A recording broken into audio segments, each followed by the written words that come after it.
All right. Well, what is up, world? We're here. Sean will be here soon. Good old Sean Firefart. And we are going to have a phenomenal effing stream. So, bitches, we are here now. I know we're late, but, you know. I brought my black ass. Jeff brought his black ass. So that's all that has black ass. So that is all that matters. I forgot. I got to go open up my email account. What's an email account? My Gmail account. Wow, look at users, 1.5 billion. I remember when Gmail, you had to get an invite to get into Gmail. Like you couldn't sign was up that for really it. a thing? That was how it started. You had to get invited in. But it was like considered, oh my God, it's Google's internet. It's going to be, or Google's email. It's going to be the best thing ever. Now it's like if AOL actually worked. Yeah, it kind of is the best. It really, I mean, it's so easy to use. It's so easy to make an account. It's so easy to and it's so great too, because the way it is, I've known people who just, they don't, curate it, whatever they use or business, and they get a lot of too many hits and stuff.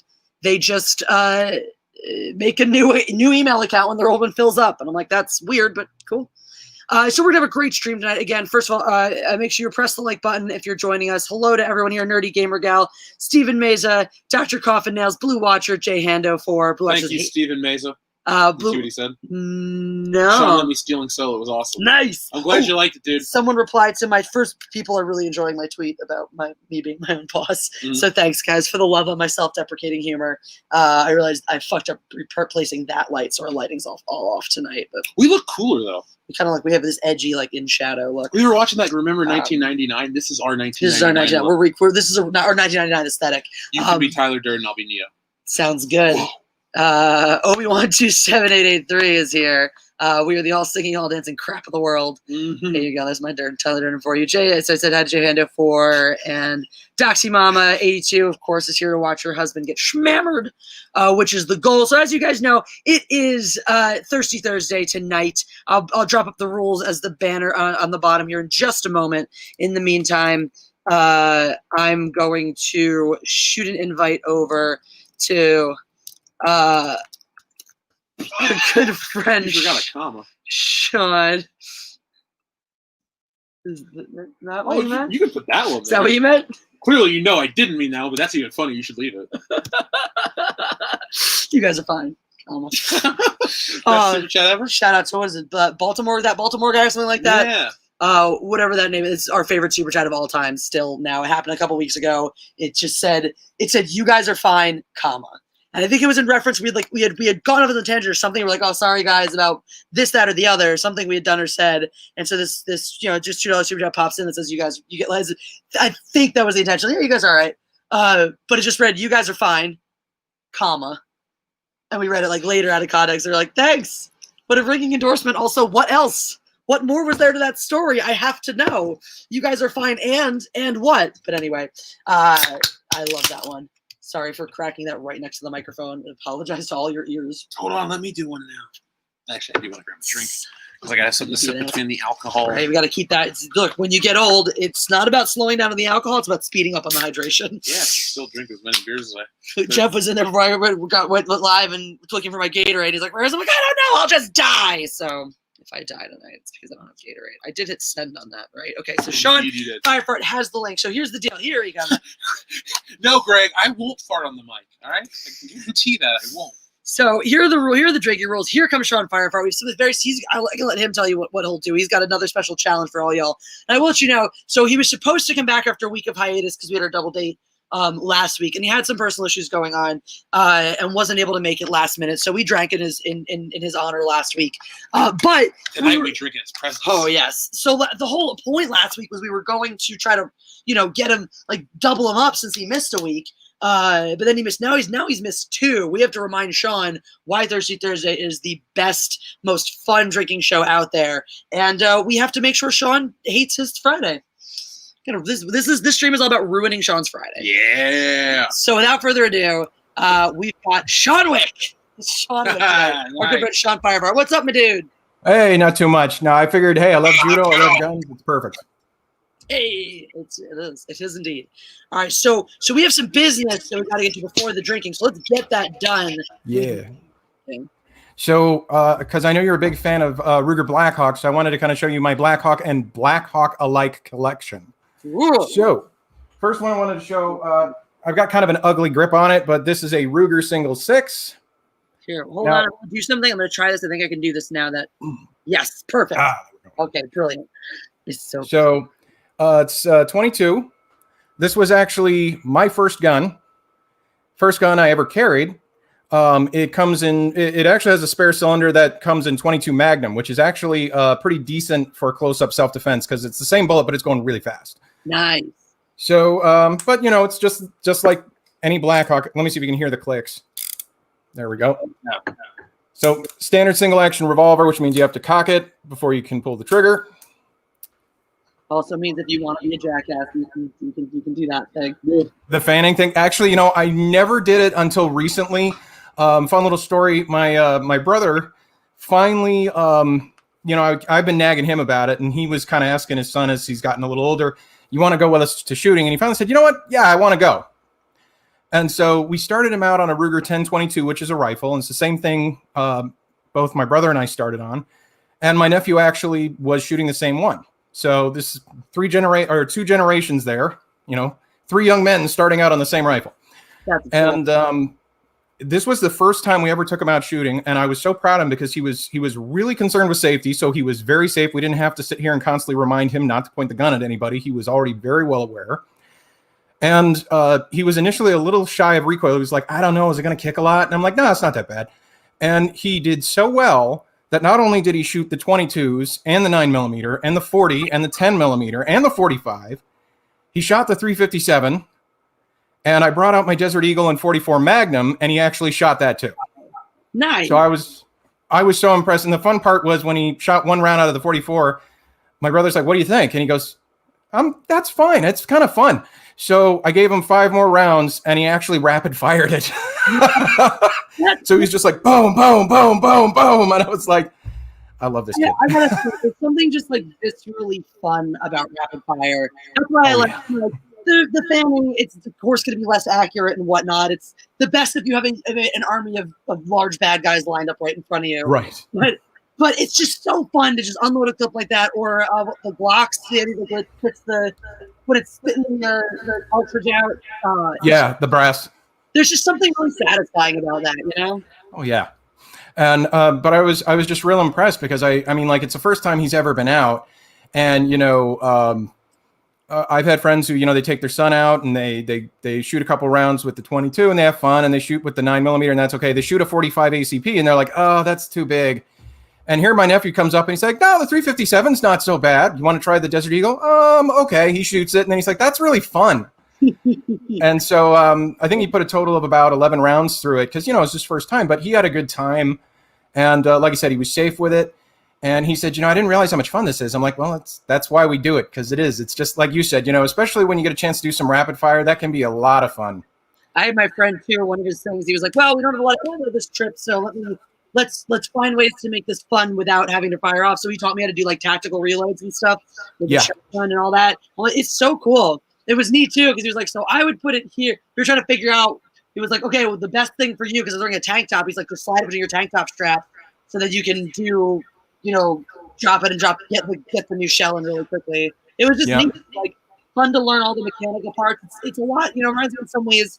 I've always enjoyed things where you have like and there's another element to your sport. So of course, horseback riding obviously is dealing with a living animal, but there's a relation. Even in fencing, there's a huge relationship between you and the sword and what you're doing with it. And so with guns, it's kind of the same. And the more time you spend like cleaning it or taking it apart, putting it back together, learning how to handle it, learning how to do different things with it, it's like you're building a relationship with the object. Yeah, it makes you more comfortable with it, and it makes you better with it.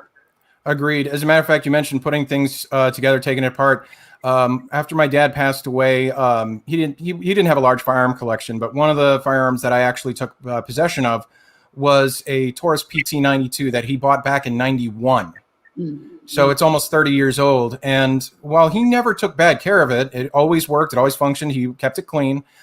You know, after so much time, things wear out, especially springs. So I ordered a spring kit, which came with a couple of magazine springs to restore those. But then everything else that was involved, I had to tear the whole gun apart. And I think I was texting Jeff about it because I asked him what he was up to. And I was like, "Yeah, I'm doing this today." And this is kind of, thank God for YouTube, because I was watching some other guy who was tearing his apart. That day, because I was talking about how the educational value of what you can find on YouTube. Yeah. Yeah, and it was funny because I'd never taken this thing apart before, and after I finally did it really wasn't that bad. But it was I will tell you, roll pins are the work of the devil. Do you guys know what those are? No. Okay. So basically, like what a roll pin is, and instead of using like a linch pin that just goes straight through, it's a piece of steel that's like this, so that as it goes in, it rolls in tight and then provides tension. Yeah. And getting those in and out without breaking them is seriously the work of the devil. That gave me so much trouble. That reminds me of doing armory on fencing reels, because they have a it's similar. They might actually have what we would technically consider a roll pin in it, because of the way it creates the tension for the reel to come in and out. And it's the same kind of thing where it's like it's difficult enough to just get it in correctly and get it to work, than to also have to worry about it snapping, because it's a little bit, oh god, it's freaking. Those are the things in armory I hated to work on the most in fencing. But we got to get back on track because we got drinking there. So yes. All right, so that was the single 6. Now here is a Ruger Blackhawk with a Bisley grip, which is this thing, which makes recoil easier. This one is actually the rare 41 Magnum. Pretty. That is a thing. I didn't know that. I never heard of a 41. Nor have I. Yeah, it's very rare. Yeah. The funny thing about the 41 Magnum is it really is an excellent cartridge. It has 70% the recoil of the 44 and about, I want to say, 90% the power. So, how can you beat it? Less recoil, better, almost the same power. And the funny thing about it is my kind of joke tagline for this is, it's what everyone asked for and nobody bought. Is that one of the ones you were telling me about? That was you've told me about that one before or not? Yeah, that's the one that actually Ashley wanted to eventually try and do silhouette shooting with a hand, which is a handgun thing where you have to shoot out to 200 meters. And she's like, well, and her first question was, is a 9mm powerful enough? And I just went, no. At 200 meters, no. The 357 Magnum isn't powerful enough. So you really need at least a 41. So the funny thing is, I remember the first time we brought it out to shoot it, and I literally brought it out, and I'm sitting there, and I pull the trigger, the gun goes off, and I'm like, oh, this thing's a pussycat. Of course, I'm comparing it to a 44 Magnum, which that's what this one is. This is a Super Blackhawk. Oh. And again, I actually customized this. It didn't come with the Bisley grip. I added that because I find it more comfortable. So that's a modification. But this is the 44 Magnum, so you can see by the barrel, this is the big one. Yeah, that's the one. And was that the one you had the issue with that you had to get fixified? Nope, that's our next one. Okay, this is really the Ruger Blackhawk Maximum. Oh, with the super long barrel. Okay, yeah. Yep. My nephew shot this too, which I was really excited about because the 357 Maximum is so rare. This gun was only made for about a year and a half, but it's such a cool piece. And he had no trouble firing it at all. So nice. The only thing I warned him about is, as you can see, it's got this little D shape here, this little hook. So I told him, I said, you got to put your other hand with your finger here, because if you put it back here, it will spike you. Ow. Ow, yeah. Cool stuff. These, real quick, this is called the BFR. It's made by, which stands for Biggest Finest Revolver, but we all know it means Big Fucking Revolver. But so it's made by a company called Magnum Research. They also make the Desert Eagle. And this one is in a cartridge called 475 Line Baw. So just for reference, that's the 475. Whoa. And we'll put that next to the 44 for you guys so you can see the 475 is the one on the right. Dude. Yeah, so designed really for hunting pretty much anything that walks the earth. This one I actually have a custom grip that's Bisleyized by a gentleman named Jack Huntington of JRH Advanced Gunsmithing. But this one is in a cartridge actually that bears his name, called the 500 JRH. So this is a 50 cal. Nice. And then the final one I have, I showed you guys, was the Joker gun, which is again the 10.5-inch barrel. Dude, that's cool looking. Love that Joker. That cylinder's neat. And I have one special thing, if I may, to share, just because Steve, who's in the chat, Steve Mesa, we're going to get his wife to do the big bore challenge on a video. Cool. Because when I showed them the gun I'm about to show you, Steve goes, I don't ever want to shoot that. She goes, I want to shoot that. So Whoa! This is a single shot pistol. Jeff, take a look. It's made by a company called Thompson Contender. This one's cool. This is called an Encore, and the barrel is chambered in a rifle cartridge called 50 Alaskan. Wow! What the hell is this thing? It's a pistol. Wow, that's fucking cool. 17-inch barrel. Wow! It's a handheld sniper rifle. That's exactly what it looks like. Insane. And it's got that huge muzzle brake on it because without it, it really would be a murder to shoot. The type of this thing shoots. The recoil is 4 times that of a .44 Magnum. Shit! Wow. So if you can imagine, just.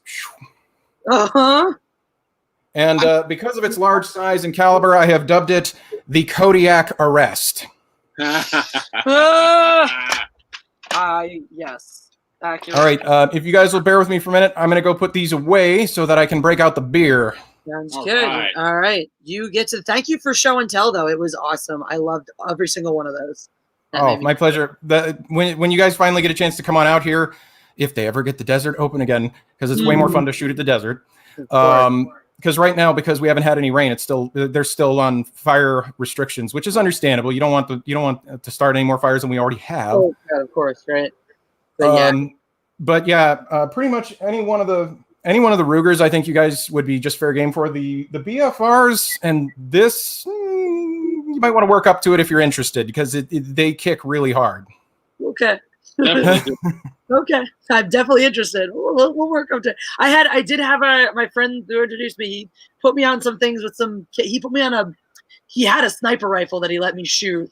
Like he like laid down and everything for it and whatnot. Nice. And that was the biggest. And it was a massive Did kick you hit on your it. target? I did. I Nice. nailed it. But it was a huge kick on that one. But I could deal. And his shotgun was pretty brutal. Like I had a bruise after the heaviest you stay with that one. But I don't mind. So it's fine. Fine for me. Cool. Now, and the only reason why I'm so, for example, I know this is going to sound bad, but like, for example, if a Black Hawk recoils and you're not ready for it and it were to hit you in the face, I mean, it's about 50 ounces. So they're decently heavy, but this is 5.5 pounds.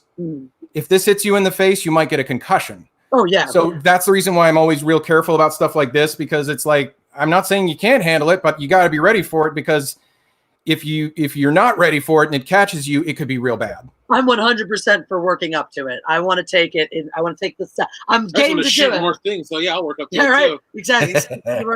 I definitely want to take the right steps because I do not want to get fucked up by it. So we'll just drop a crate of ammo at his place. Then basically. Yeah, pretty much. It's gonna be awesome.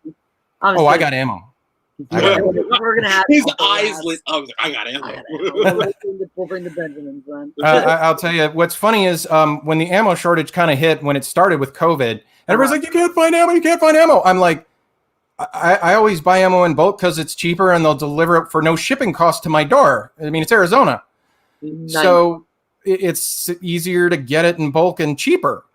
So what's the big deal? Why not? Already have it.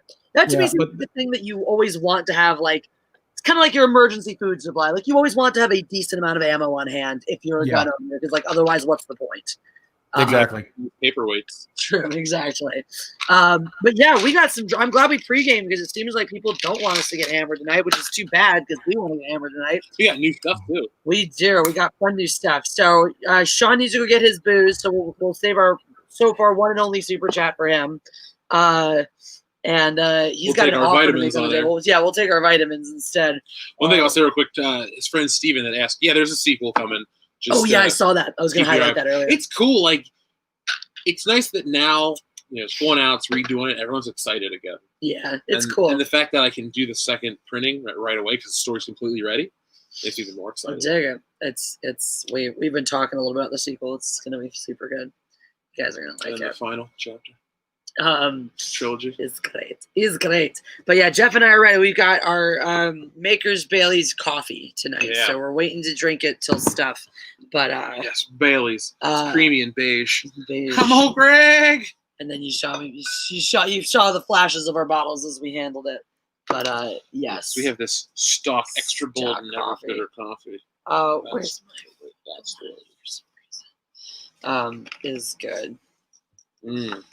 People were waiting for Sean to put the gun away. Shit. I just think maybe. of old Greg That's too, fair. Sweet Pea. That's good. As you guys noticed, though, we did this at the top of the show before Sean started drinking because we believe in guns and we believe in gun safety. Same with my cousin.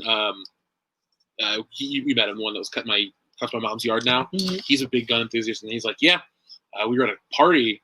He's like, yeah, I can't drink. I got whatever in my car. I'm like, okay, I respect that. Like, dude never crosses that shit. Good. Too. I And, love like, that. Even when he has like house parties and stuff, he's always like, I can't drink because I own this, and that. Sure. So Good for him. it's cool too. He actually got his whole family involved. Yo Jimbo asks, is anyone else getting into Ozzy again as the weather cools down?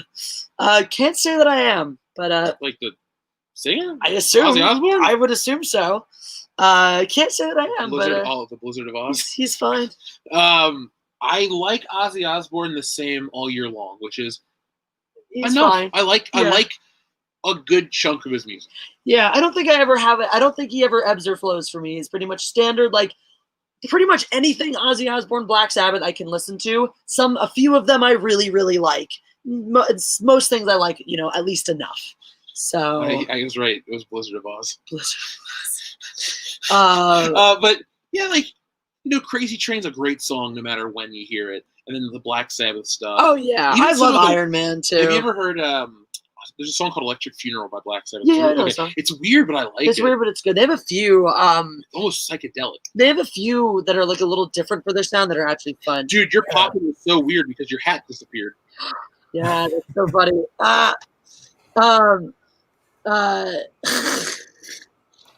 Is that better? Samurai Vader says, "Do cats get drunk? You don't have to wear it. You can wear whatever you want." That's why I'm wearing Captain America today. And I'm wearing Present Mood. Yeah! Yes. The only shirt you can hear. Oh, and he's got So Angry Beaver spin. Yes. The Angry Beaver. I love that little pen. So Samurai Vader says, "Do cats get drunk?" Not sure, but I know horses do. Like I would assume so. Because like herbivores, I've heard of horses. I've heard of elephants. We saw a video of a drunk elephant. Remember that? We watched the drunk elephant. Oh, yeah.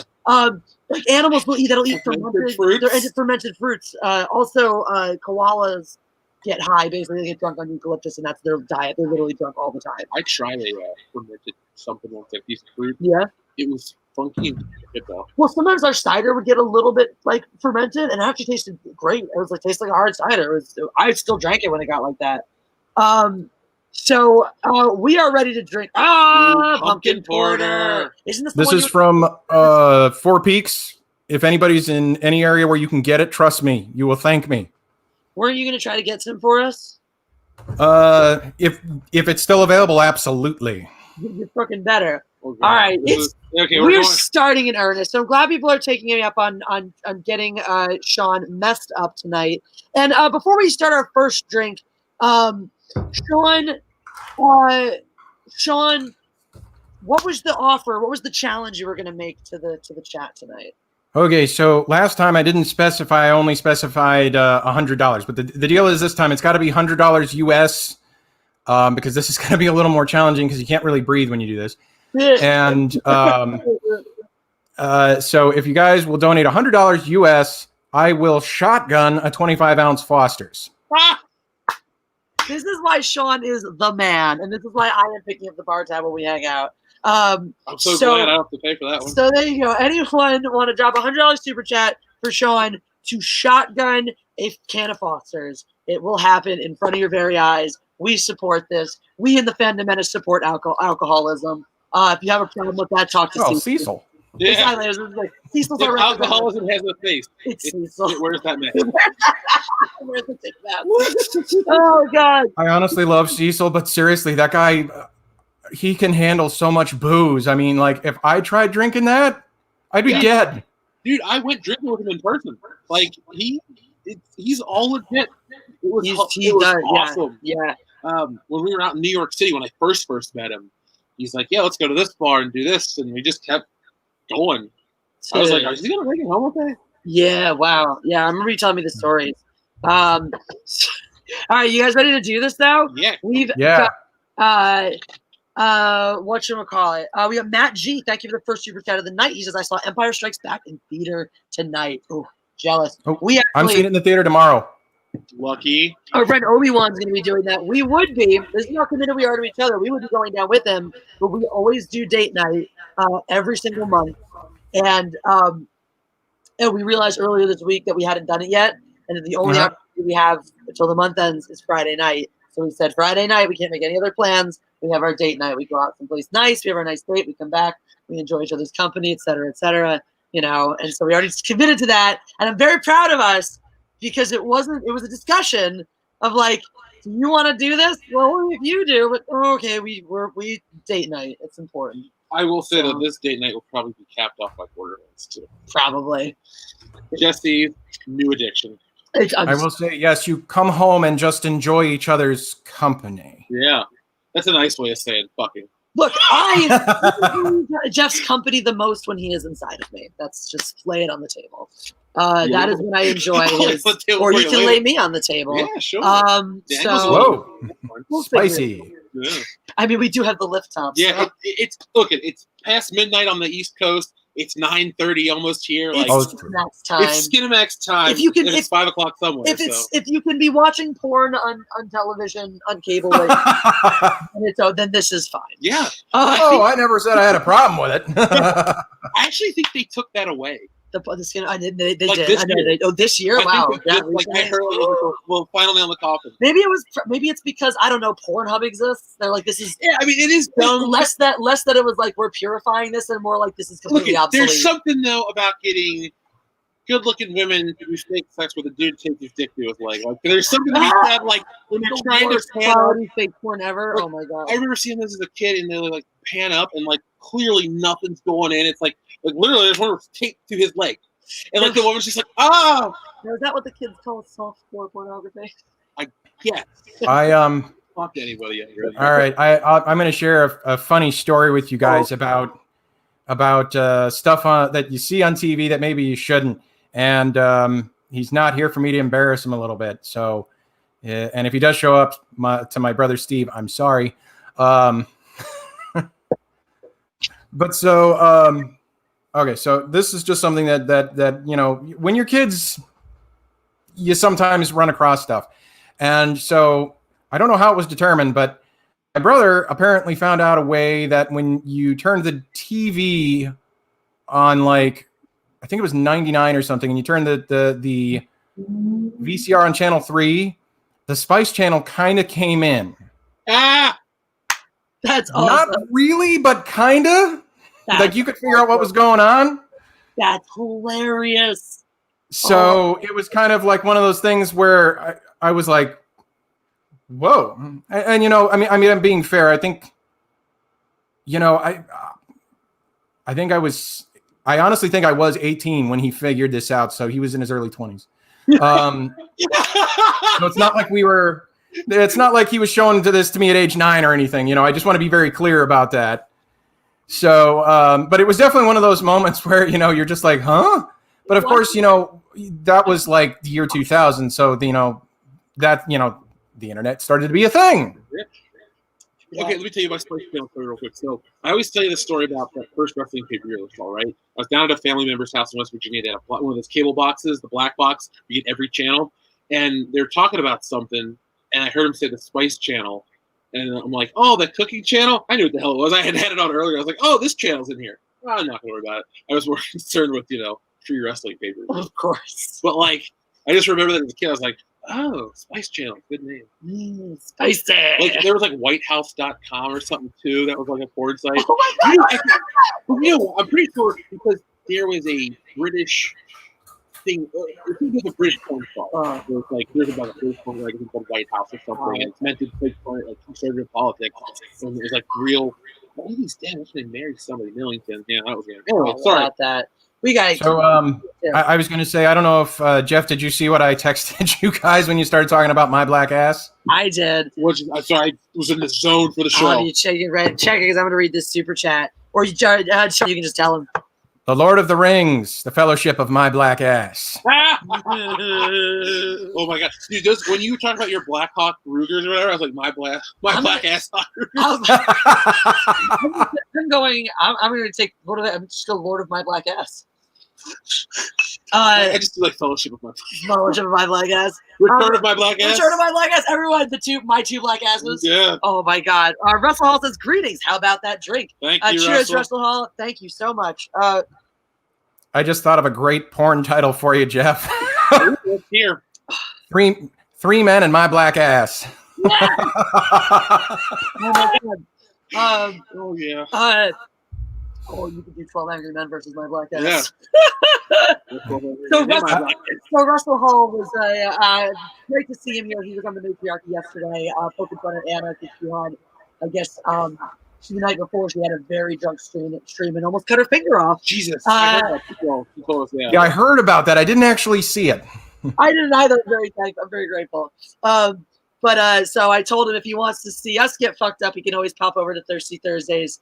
Can jump in between checking out the Jack Show and whatnot, and help us get fucked up by contributing to the drinking game. So thank you, Russell Hall, for following through on that. It's really sweet of you to be over here. We appreciate you. Yes. Obi-Wan 2783, who I believe is also going to go see Empire tomorrow. So lucky him as well. Says, is this a drinking stream? Still Rick Astley for president 2020. Oh, I was about to pour us vodka. I forgot we got to do. I'm breaking out the shine. The Maker's Mark is. Do we got to do the Maker's Mark for the 50? Right. You just can't drink a moonshine tonight. Oh God. Yeah. This is good. So one time on a drunk stream, I actually passed out and woke up and vomit. What? In the early days of the show, what? We hit one so hard. This was like when we had like 500 subscribers or something too. But we hit it so damn hard that I passed out and woke up.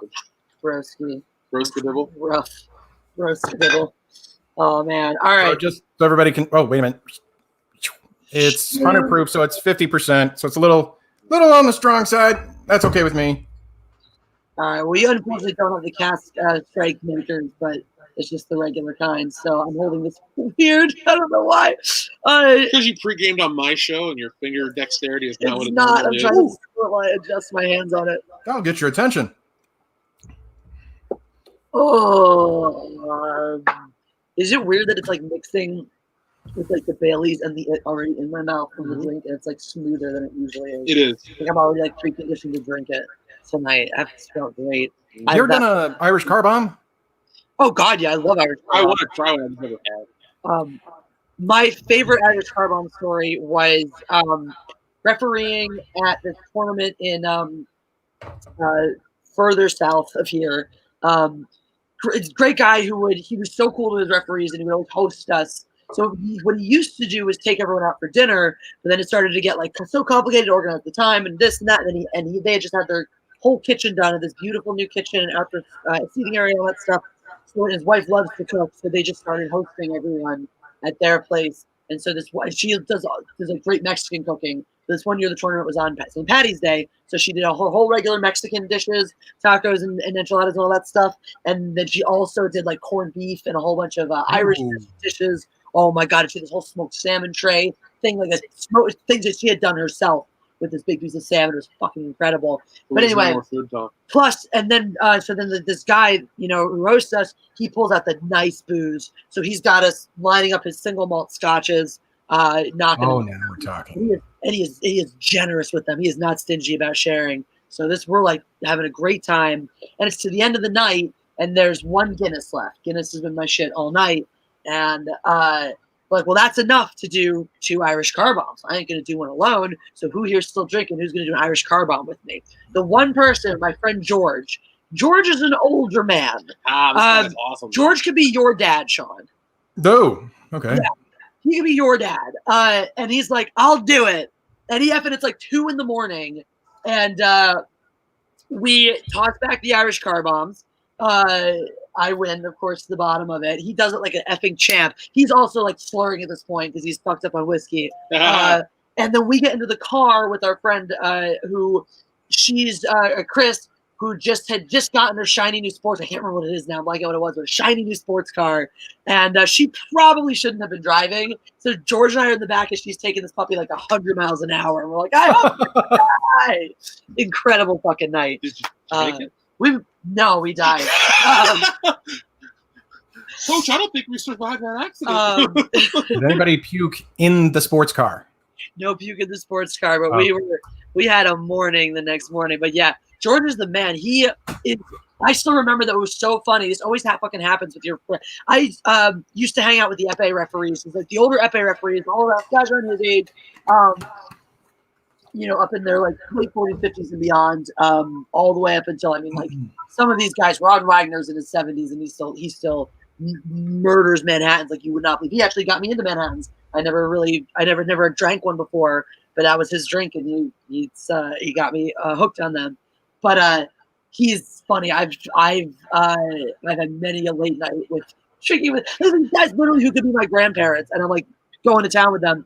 So when I first met George out here, or first like started to get to know him out here, he always sort of treated me like very, very like paternally, because I'm the age of one of his daughters. So Gotcha. his oldest daughter is my age. So it's like said that sort of thing. And then it's like I'll never forget this one night when it was all over, because I was at a national tournament hanging out with the other referees who do not use the kid gloves with me at all and never have. And George just had the moment of, Jessie's not my daughter. She's not related to me. I can tease her in ways that are far, far beyond what I would say to a relation of mine. And that's when George and I really became friends. Mm-hmm. So that was a funny one. I don't know if I don't think his wife would ever watch it or whatnot, but it was, I love that crew was like my favorite for the roommates. It was funny because they used to get mad at me too, because there's 3 of them who would room with each other a lot. And so I would room with one of them sometimes. I'd room with all 3 of them at points. The other one would get mad at me for stealing their roommate. But they're the greatest, because like a lot of times they know their snoring habits and have them under control. They get up earlier and quietly, so they never hog the bathroom and stuff like that. They don't have all this fucking drama that all the female refs have and shit like that. Just like them better. They're just much chiller roommates. So we roomed together once, and then like it was a month later or something. So whatever time later it was, maybe it was because his wife was coming with him on the next trip, and we realized we had the same flight. He was like, "Oh, Jessie, don't mention that we roomed together. That's not a problem. I just forgot to tell my wife like that." And now it's been long enough that it's going to sound suspicious. So just don't say it. But we roomed together since and all that. So obviously it's not weird. They actually both came to our Passover Seder once not long ago. But I love that shit. Fucking that crew, another one of these guys, Sean, he's also a Sean. He's in a wheelchair. And he once said to me, "Trust me, baby, when I was done with you, you'd be in the wheelchair." Very direct. Yes. There was a night where he kept trying to get me to meet him in his room later. And I still to this day don't know if he was being serious or not. I really don't. I'm like, I think you're joking, but like the kind of joke where if I was up for it, you'd probably go along with it. So we're just you're joking and move on. Have you seen My Big Fat Greek Wedding? Of course. Okay, that's like Joey Fatone. See, if you hurt her, I swear I got a gun. All right, and no, I'm just messing with you, man. I'm just messing. No, but I'm not. Okay, I mean it. No, I got you again. I fucking love that part. That's actually one of my favorite parts. I love that type of joke. It's fun. Somber moment for a second, though. We got a super chat from Rosetta. She says, "I took this from my last remaining bank account. She got her credit card stolen and shit. So it's been a hell of a year for Rosetta. Love in the chat for Rosetta. 1 in the chat for Rosetta. I just want to thank you for helping me through losing Jasmine. I was broken without your support that night, darling. It was my Jasmine? pleasure. Her kitty cat is her oldest kitty. My birthday buddy. We had the same birthday, and she was 17 years old, and she passed away right next to Rosetta just earlier this week. And it's always sad because for babies, and we love them. But thank you for being here and super chatting, Rosetta. But if you're still watching, get the hell off and go enjoy Yo Man. She's finally getting to go on vacation with her husband after being separated from all the further shit going on, like Iowa, getting blown apart and shit. Like you're saying Iowa getting blown. I'm like, who can blow a state? All that crap. So 1 in the chat for Rosetta. It's been a year for her, so show her some love. And another one. She says date nights are dangerous to me. Just as my broken thumb and injured wrist. Wild Woman had some real fun. Yeah, I got a picture of her wrist in a splint because apparently it's not a real night with your man unless bones get broken. I'm afraid to have a real night then. I've never broken a bone before. I don't want to start. You don't. It's not fun. It's not so bad. Yeah, but it's not so great either.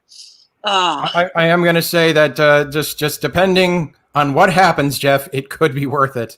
So we got a drink for both of those fivers from Rosetta. Thank you, lady. This was a good choice because it's different. What are you guys drinking? Cold brew, Makers, and Bailey's. Oh, that's a good combo. Mm-hmm. It's delicious. And plus, you've got the body confusion there because you got the upper with the caffeine and you got the downer with the alcohol. So then you're going to be like this. You're like, I'm so tired, but I can't fall asleep. Looking forward to it. We got Zoli, the cat, the fox here. R.I.P. Cinemax and Playboy magazine.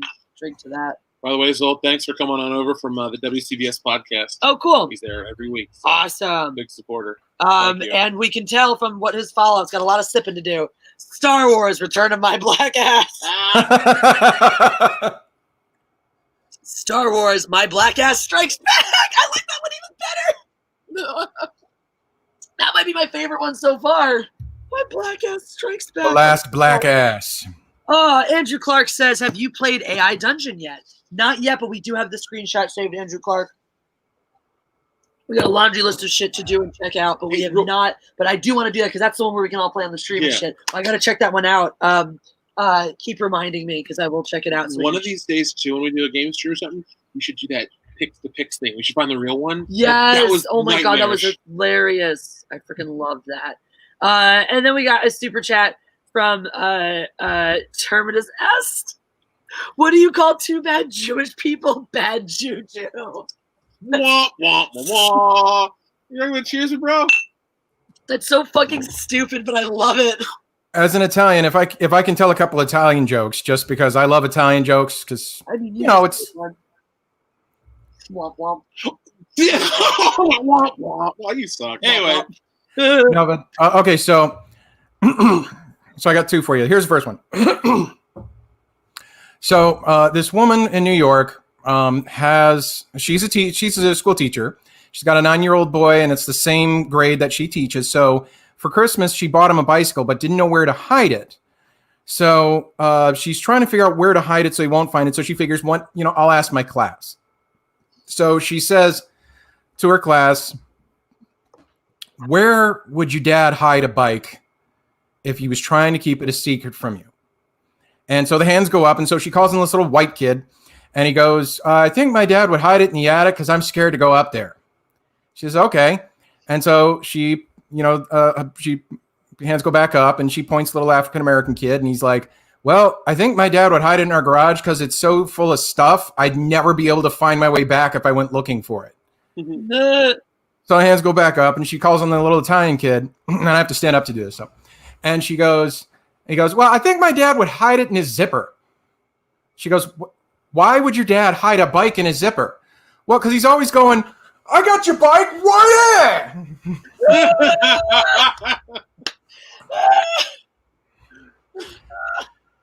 And the next thing is, what do you call a well-endowed Italian man? Me. Sorry. Don't apologize. Proper level of cheese. Oh my God. Oh my God. Adam Wofford, thank you for get your black ass to Mars. Get your black ass, dude. You think this is the real black ass? It is. Totally recall my black ass. Created a monster. Journey to the center of my black ass. High five. That's the best. So since Tom announced that they're free on YouTube, Ashley and I just watched the first two Bill and Ted. She had never seen the first one and only seen a little bit of the second one. And she enjoyed them a lot. She thought they were really good. And there's stuff in there that I didn't even realize, such as the fact that they're watching in Bogus Journey, they're watching Star Trek. Yeah. And then they must have found the same area in California to film, because then it shows the two of them being lit like they go up the same embankment to get pushed off the cliff by the robot bad evil's head. Oh, that's so Bill. cool. I didn't know that. That's cool. And at the very end of the credits, it says special thanks to William Shatner. I love it. Sean, I don't know if you can check out the comment I have highlighted. Do you want to take this one or shall I? Which one? I'm sorry. Gefilte fish Italian food. Yeah, you take that one. Someone who has made gefilte fish? Nah, that's not Italian. That's Jew food. It needs garlic badly. Look, gefilte fish is the Jewish version of like a Japanese fish cake. So you suck out all the flavor and spice and personality, and you just have a mushed ball of. It's like a matzo ball but made out of fish, and it has about as much flavor to it as a matzo ball, and it looks like a blanched turd. Next year I'm gonna. What's worse, that or lutefisk? I wouldn't touch lutefisk. I've eaten gefilte fish. I've even eaten panned gefilte fish. So I gotta say lutefisk more because I wouldn't. Smother that shit in horseradish. It's good. Yeah, it's good. It's not bad. It's just poop in a jar. Yeah, blanched turd. There was a South Park reference, Jeff, on your stream that all four of you missed. Which one? It was the 5 midgets spanking a man covered in Italian dressing. Oh, is that love? Oh, that's from the episode where they're all dressed like the Lord of the Rings, and Token volunteers to go see the porno, which is Backdoor Sluts 9. Yes. I remember. And he comes back from, he's all dressed in his Lord of the Rings gear. He comes back outside in his normal clothes, and they're like, "Well, what's on the video?" "I'm not playing anymore." And they're like, "Wait, what did you see?" And he goes, "I don't know. I don't want to know. I'm out." Nice. And then so when the parents show up, he's just like sitting at the dinner table, like traumatized. He's like this. He's like, and they're like, "Well, we want to tell you that really what you're seeing is an expression of love." And he goes, when 3 men all make love to one woman at the same time, is that making love? Or he goes, "Is that love? 5 midgets spanking a man covered in Italian dressing. Is that love?" I'm bummed that I missed that reference. It's been forever since I've seen that episode. Yo, Jimbo is so right. I feel like you and I should hook up our green screen behind here and just put up the cantina and be like, "Thirsty Thursday, join us from the Mos Eisley Cantina. We'll never find a more wretched hivers coming Melanie." Only if you get matching. I keep forgetting I got to record an intro for Thirsty Thursday for you. Well, I gotta like this cantina idea. If I take that and run with it, I might want to add that in anyway. So, oh God, my blanket. You rule, dude. You rule. I fucking love you, yo, Jimbo. We have drinks to drink, so we can't drink them unless you super chat us. That's the only reason why we want super chats. We don't even like money. We burn. Nobody wants to see me shotgun a Foster's. That's going to be an easy night. I might send in an $100 super chat. Well, it's going back to you anyway, so can't lose. Well, you'll lose $30. That's true. I will lose $30. So, that's right. You got to give a cut to YouTube. The evil empire. Speaking of which, there is a gun channel called Demolition Ranch, and Jeff, they used your elevator music. Oh yeah. There was a video, and by the way, this is just one of those things that I want to share. That's kind of funny. Is so this one video, it starts with him making a call to YouTube customer support, and it's just him. And it's got the elevator music in the background, and he's trying to say, I want to make sure my gun doesn't get, or my channel, or my video doesn't get demonetized. And they're like, "Is there anything controversial?" And he goes, "Well, there's a gun in it." And they're like, "Well, is it like a water gun?" And he's like, "No, it's a real gun." "Okay, like on TV or something?" "No, it's a real gun." "Well, what type of gun?" And he's like, "Well, it's an Uzi." And they show him like pull up like a video as the YouTube guy, and then when he sees it, he passes out. He's like, "Oh!" But the funny part about this, if you guys want to check out the video, it's one where he says, "I bought an Uzi." For people who want to know why, when people are like, "I'm so worried that you can actually buy one," just pointing this out. Not only do you have to go through the $200 tax stamp and the background check, which is 6 months plus. He had to buy it at auction. Do you want to take a guess at the price? 12 grand? Just over 15. Oh, Holy shit balls. I'm glad I was that close and didn't look like an asshole. That's all I want to say. Mm-hmm. But aren't Uzis like really hard to deal with and stuff? Or What's that? aren't Uzis hard to deal with? When you're shooting a fully automatic, you gotta realize what you're shooting, otherwise you'll lose control. But they're 9mm, so they're not that bad. I shot one in Vegas, and it was really fun. God, that empties that like goes to the bullets so fast. Is it weird though? Have you ever watched a movie where the good guys use Uzis? There's always a bad guy, or like generic bad guy in sunglasses that wrap around this way and two Uzis. It was the Russian. That was like a Russian gun, right? Yeah, Sean. No, it's you didn't, Jesse. You're breaking my heart. I'm sorry. Uzi Gale? Wait, isn't it Israeli? Yes. Yeah, that's a. But yeah, it was like the Russian mobster gun, and I think that's why it always gets that you always see the bad guys using it because it was like the Russian mobster gun. Okay. Yeah. No. Uzi Gale. That's his name. Developed it in the 50s, I think. Israeli. I forgot about that. Yeah, that's one of the as a matter of fact, interesting thing. When Magnum Research was just getting started, and producing the Desert Eagle, they didn't have a manufacturing facility here in the States. They do now. It's in Pillager, Minnesota. But before, it was actually made by what is formerly known as Israeli Weapons Industries, now known as Israeli Military Industries, so IWI, now IMI. So they were actually built in Israel for about 15 to 20 years. Wow, did not know that. That's cool. Yeah. Israel be good at kicking ass. Yeah. Oh, yeah. What you gonna do? No, the Israelis are some of the most elite fighters on the fucking planet. Like the Mossad, don't fuck with the Mossad. Fuck with the Mossad. They actually took out an Iranian target in Iran. Mm-hmm. Think about that for a minute. Do you know how hard it is for an Israeli to get into Iran? Mm-hmm. And nobody got caught. Yep. They're incredible. No, they're absolutely incredible and scary.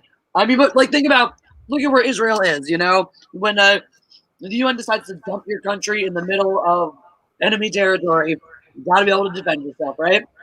Hell yeah. Oh, and well, I love the 7 Days War. You know how it got that name, right? Yeah. Oh, I know all about that. That's like, for some reason. I ain't good at saying. I don't. No. 2 days, the Egyptians pushed into Israel. Or no, they pushed in, I think, it took them 5 days to get like halfway, I think, to Jerusalem. And then the Israelis in the next 2 days pushed them out of Israel and halfway through Egypt. 7 days. That was it was a war that lasted for 7 days because Egypt pushed, Israel pushed back a lot harder. But yeah, we learned about a lot of that stuff. And that was one of the cool things about where I went to Weaver School and whatnot. They taught us a lot of like, excuse me, not just like the Old Testament, whatever. We learned a lot about Israel and Israeli, like the history of Israel and things like that. So it's cool. Mm-hmm. They're also one of the only countries I can think of that actually took an excellent firearms design. And I'm not making this up. This is for real. They took the AK-47 and they improved it. It was called the Galil.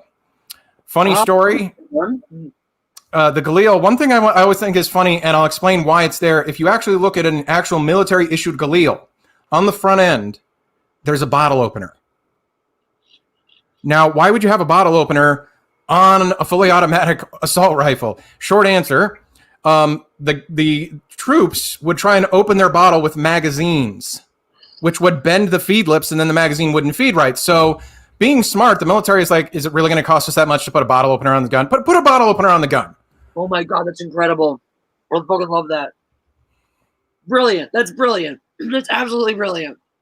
Something that you probably don't need in civilian life, but hey, you know, if it made the guys in the field happier to have it so they didn't have to damage their magazines, that's awesome. It's great. It's smart, you know? It makes sense. It's good thinking and it benefits everybody. That's one thing I actually really love about like the Jewish business mindset. If everyone in America was Jewish, capitalism would work perfectly. Because the Jewish business mindset is very much about how do I make the most for me? How do I make the most out of the system? It's very, very capitalistic, but it has a heavy dose of altruism in it because, you know, Judaism is all about helping your neighbor. and being like tzedakah, charity giving, and stuff like that. That's where that's where your trickle down idea of economics would work. Literally, if everyone just subscribed to Jewish capitalism, the world would be perfect because we would all understand that the way to benefit ourselves the most was by benefiting everybody, because we could just continue to elevate ourselves. So just the capitalism, not the strict diets. Right? Oh God, not the diet. Fuck kosher. Bacon. Bacon is a must. Cheeseburgers, Have you realized cheesesteaks. we haven't had bacon? Shellfish. So fucking wrong. Shrimp. Oh, bacon wrapped shrimp is a shit. That's my joke about that's the joke I have a few jokes that I tell in my repertoire that will never get old because I can only tell them certain times of the year. So I've got like New Year's ones that only have like a month shelf life, and I've got my Hanukkah one.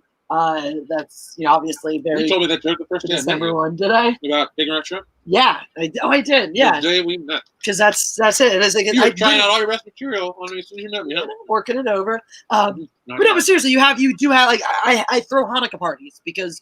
Well, what's a Hanukkah party? Like, it's a Christmas party, but I'm Jewish, so I call it a Hanukkah party. Like, really, that's I'm down. Yeah, the only difference is that we have latkes, but you can still bring everything else. Bacon wrapped shrimp and whatnot. Hey, can we drink for 8 days? Yeah. All right, I'm in. So I will have to read this passage from my Jewish home advisor. The Talmud. Do you know what the Talmud is? Anybody? Talmud. Okay, so the Talmuds are books that. It's like Cliff Notes for the Torah. Okay. So it's the book that it was written later than the Torah, but still very, very ancient, that explains how to interpret the Torah for your daily life, for your modern home living and what have you. What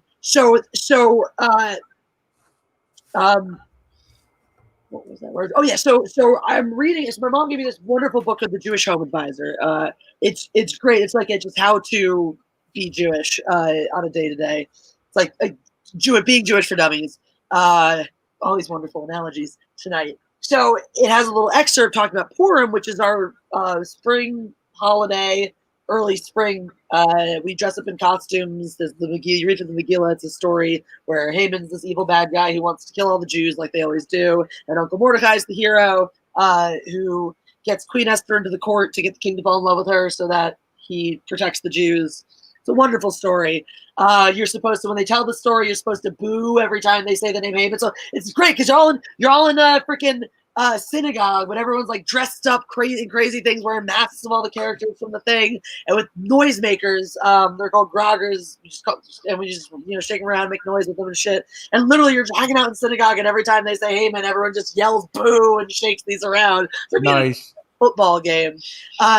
But my Jewish home advisor explains to you that in the Talmud, how to observe this holiday is there's a festival you're supposed to have where one should ply himself with wine until he can no longer recognize the difference between the words "Cursed be Haman" and "Praised be Mordecai." That'd be a lot of wine. That's in our fucking religion.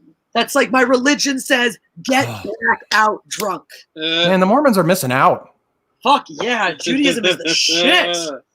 I just want to share because we talked about bacon and there's a lot of bacon chat going on.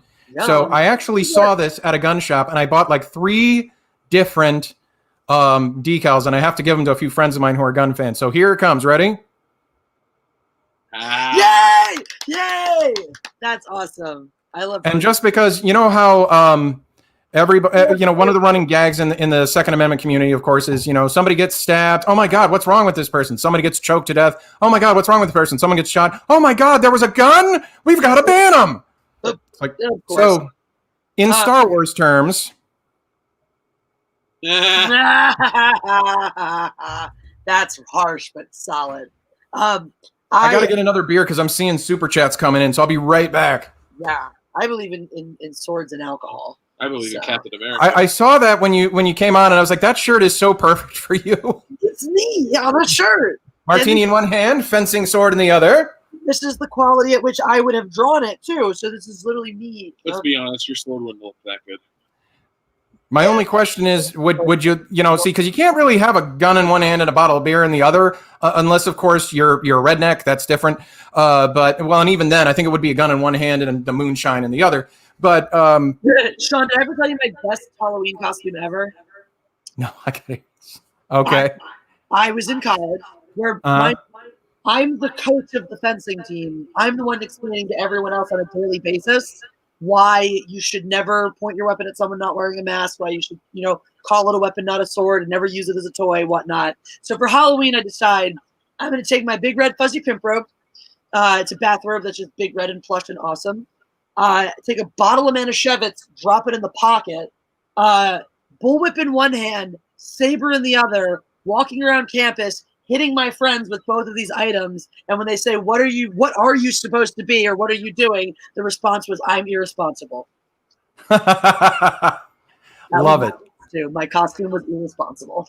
A couple of the ones I did Homer Simpson one year, which that turned out okay, but Ashley did, and I think she's got a picture of it somewhere. She did Marge.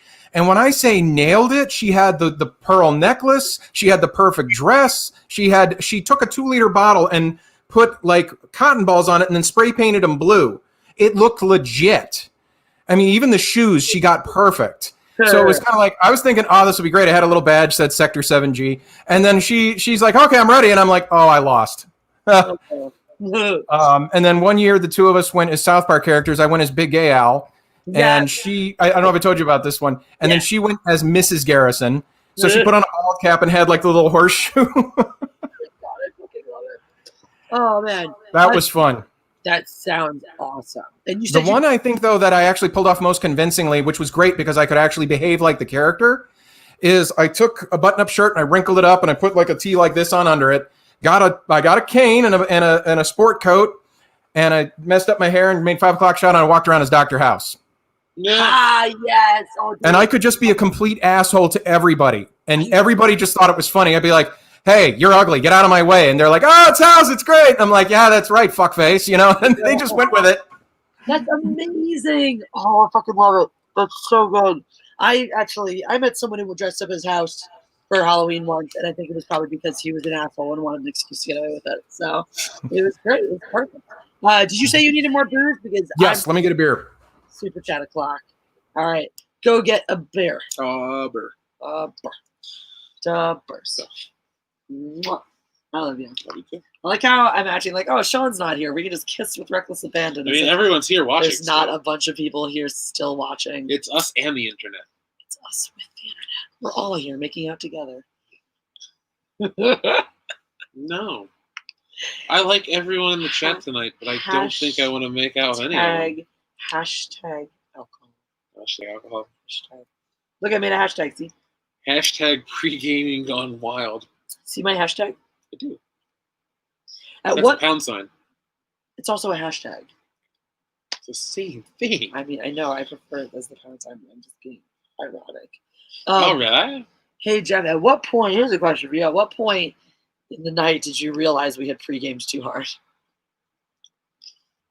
My black ass number 49 or 50? When was that? I don't know. I'm losing track of time. Yeah, because I had that moment where you're like outside of your body and you see what's happening and you're powerless to stop it. You're like, oh, this shit's going off the rails fast. I'm like, yeah, but just keep drinking. Why would you stop drinking when you have more to drink? A looser show. What? We'll have a looser show. Oh, I thought you'll have a looser shell. No, I'm like, what are we, turtles? Yes. Turtle. You're not turtle enough for the turtle club. You must be able to read my mind. I mean, look, it's not that translucent. Opaque. It's fairly transparent. This one's for me. Greg Kirby would die without bacon. I concur. Oh my God, Greg Kirby. What? Buttercup? Did you read the last thing?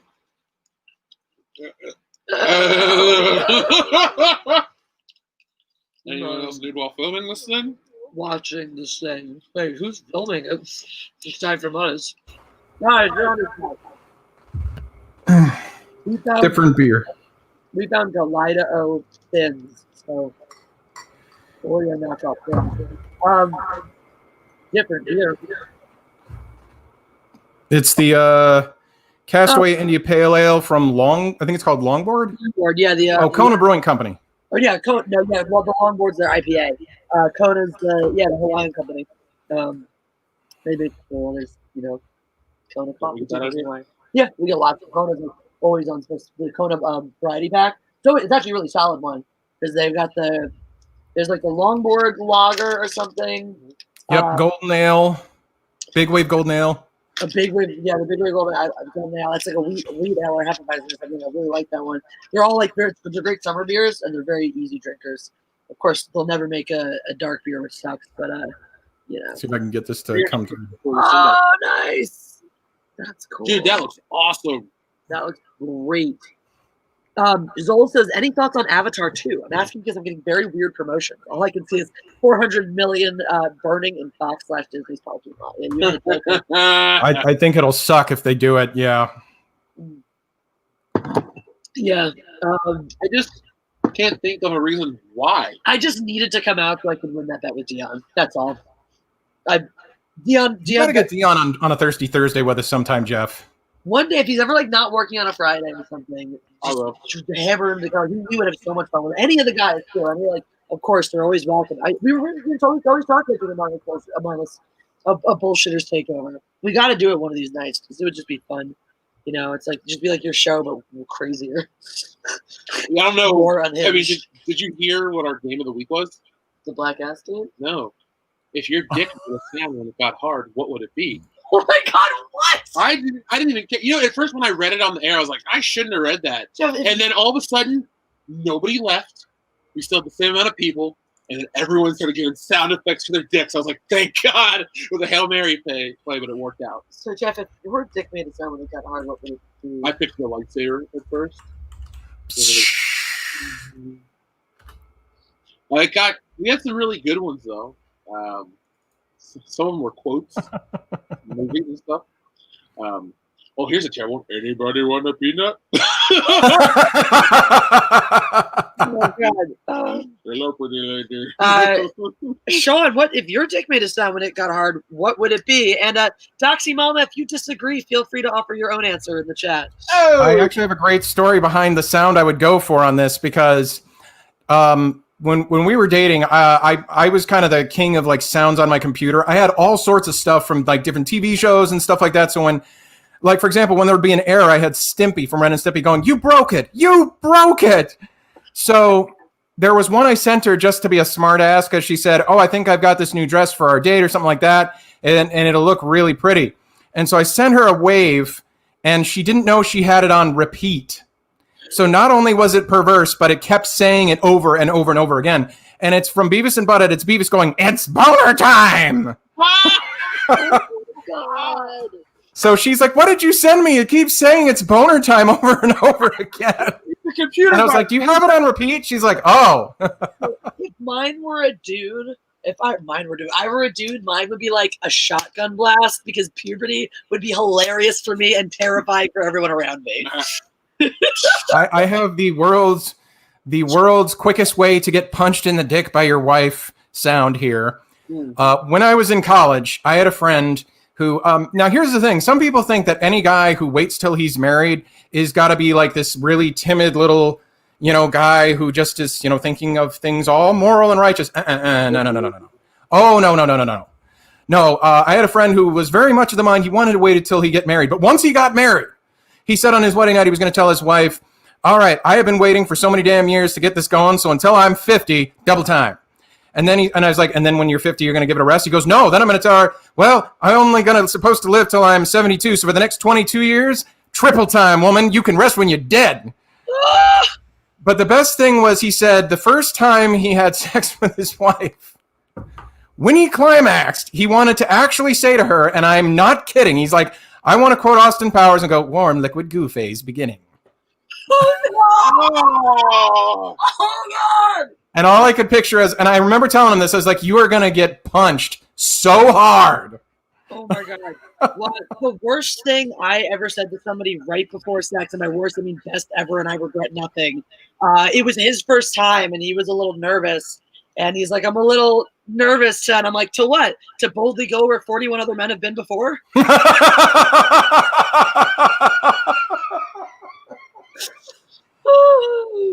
I actually will give you that reminds me, I had a friend who, she, one night when we were drinking, came up with this toast. And I am not kidding. She goes, she goes, all right, I got a toast for everybody here. She goes, when God made women, or when God made man, he made him out of string. He had a little too much, so he left a little thing. When God made woman, he made her out of lace. He ran out too soon, so he left a little space. Ladies, gentlemen, to space, the final frontier. Oh, well played. You ever do anything weird during or around sex? I have like weird events that I was part of. The segue on that. A whole movie? The whole movie. Did you finish? Eventually, at the end of the movie, yeah. Wow, like good for both of you. How old were you? This wasn't that long ago. Oh, Before I okay. got new. Like an adult. Yeah, this was. Okay. I mean, that makes more 2017. sense. I'd be like, if Oh God, what? I'd be like, if either of you had that kind of stamina in your early 20s. Yeah, I was. Now the question is, what movie? Was this Gone with the Wind? No, it was Friday the Friday the 13th. What? Also Flubber. Same chick. Week before Flubber. Was this like Wait, the original or the one with Robin Williams? Well, Robin Williams. Okay. It was okay. I'll tell you the whole story. It was the Flubber with Robin Williams with Spanish audio on Hulu. what? So I was blown to that movie. I think what's better is he remembers all that. Believe me, a lot happened. God. Was this like a challenge? Was this like her like party trick kind of thing? Was like, hey, I'll blow you for like It just was like, just how it was. yeah, it That's just awesome. kept going. Just whatever. Oh, You've been with me. I don't just go. And Oh, no, fall, I have a way worse thing that I said once, which is like evidence as to why comedians are terrible people with no souls. Because like no one in their right mind would ever say anything like this, unless you're a crazy asshole who thinks that anything is worth it for the sake of the joke, which is definitely a problem of mine. Because this is like the second time I banged this dude. And right before, not right before, it's like sometime during it, I just whispered in his ear, I have AIDS. I actually saw that in your stand-up. And then then he paused for a minute and went, well, I guess then I have AIDS too. So you always know you're with a decent person if they can make a good joke at an awkward moment. I don't have. If you would have said that to me the first time we banged, we would have never banged. No, see, this guy was not. There's like there's a Jeff-sized hole in the wall. Just boom. I would be like, oh no, naughty. I would be like, as soon as I sober up, I'm leaving. No, that was a better actually share. that actually might have been my first indicator that this guy was an asshole because he's not a good dude. Should have known. Be like, that's some psychopath shit right there. So this isn't a sexual situation, but I like to joke that the moment I knew that Ashley had a good sense of humor was because I was talking to her on the phone and I turned and looked at the TV in my dorm room and they were showing it was like America's Funniest Home Videos. And what they were showing is a British TV show and it was Easter. So they had all these bunnies and you know where this is going to go. And all of a sudden, they just hear this loud thumping sound like this. And they look down at the bunnies, and of course, one of the bunnies is ferociously humping the other while the foot is going brrrr. And so I started laughing.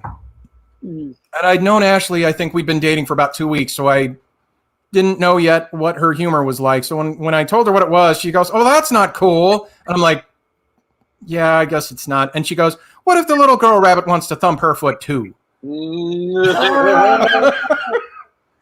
I knew I wouldn't die. My terrible person test joke is, what did the kid with no arms and no legs get for Christmas? Cancer. And if you laugh, you have no soul and we can be friends. See? Have you guys ever seen the insanity test video? Maybe. I'll have to send this to you. It's literally all it is. It's not an actual video. It's just a picture of a Formula One race car. And it's got somebody who sounds like they're on helium making race car noises. I know this. I've seen that. And it's like, if you can't watch the whole thing without bursting out laughing, you're sane. So I've never been able to pass that test. So. Oh, I want to try. We should try right now. Well, let's get some super chats. We're gonna drink some more. Let's do it. Because we got K-Stout at 42. Just thanks for making work go by that much faster. You were so welcome, K-Stout. My pleasure, sir. At 42, it is our pleasure.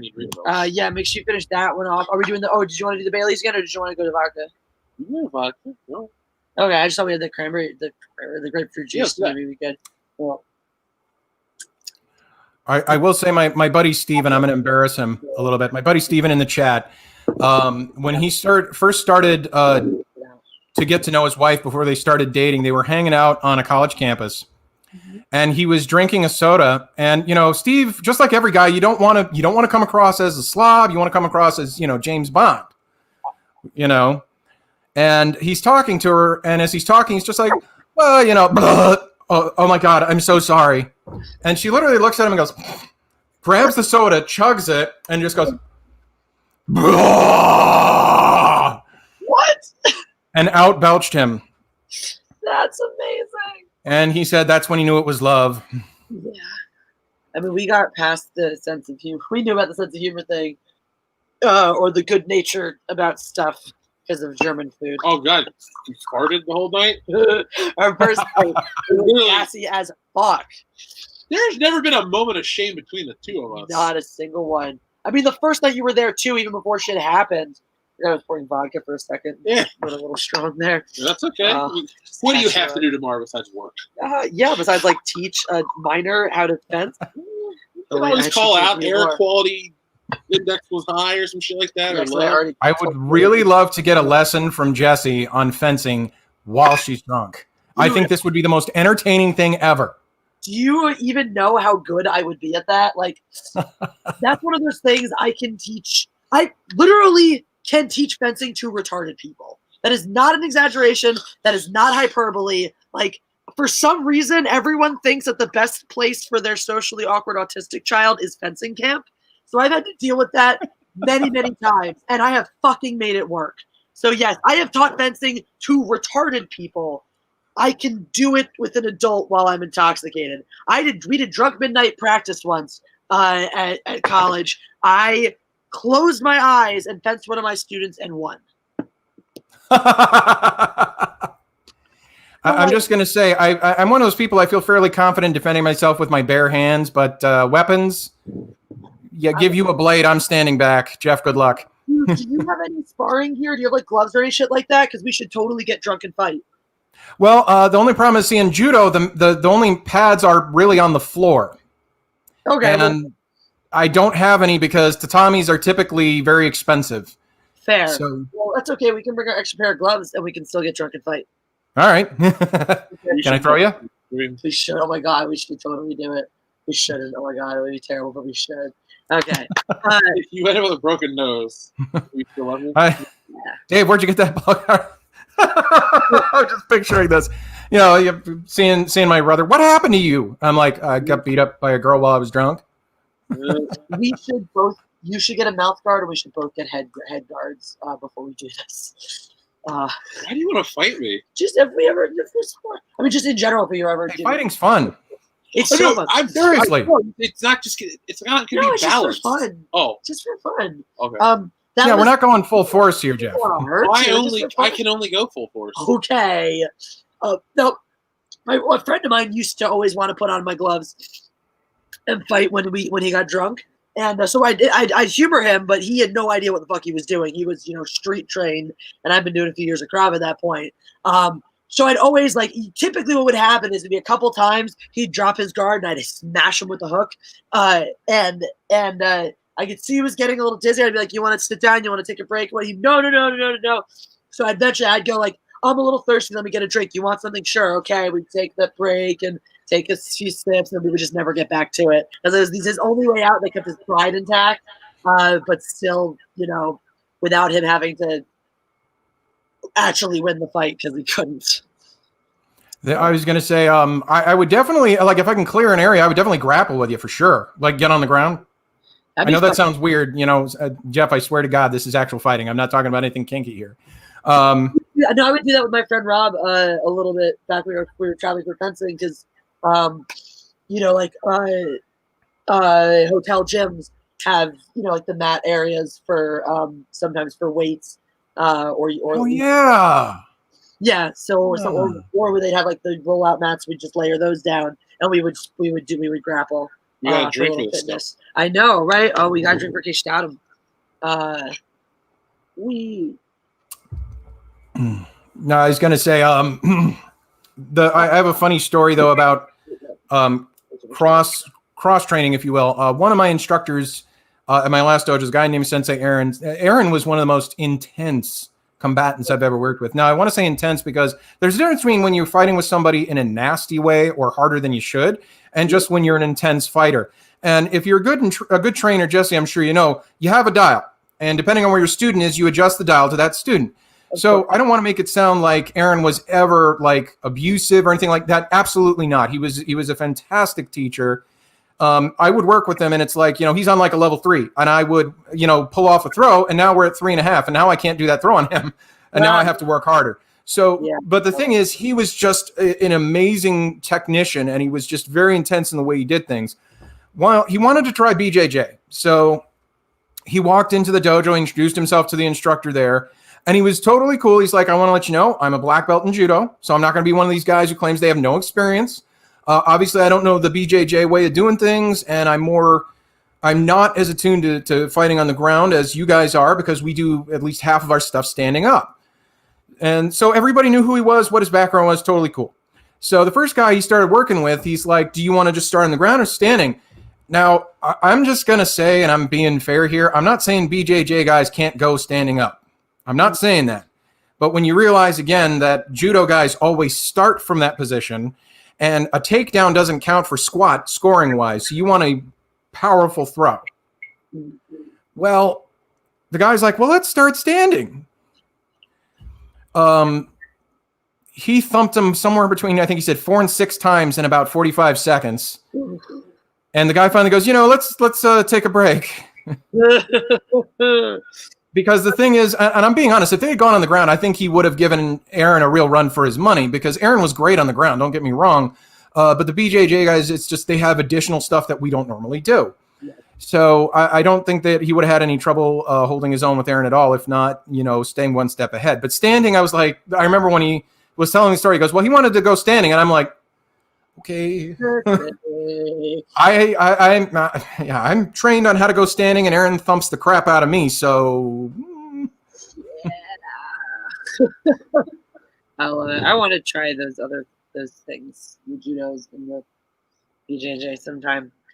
Jeffrey Turner, aka Mega Jetty 1, says Aladdin remake starring The Rock. Posted. Enjoy it. Cheers to that. That sounds amazing. Sounds scary. You should watch it. Hey, Jeff, did you see that Rock meme I sent you? Shit. This was a while ago. It's just Ashley sent it to me, and it was literally. Oh, the sleeves one right here. Yes, I love this one. I've seen this. It's like every picture he's buttoning his sleeve. Yes, even I noticed that.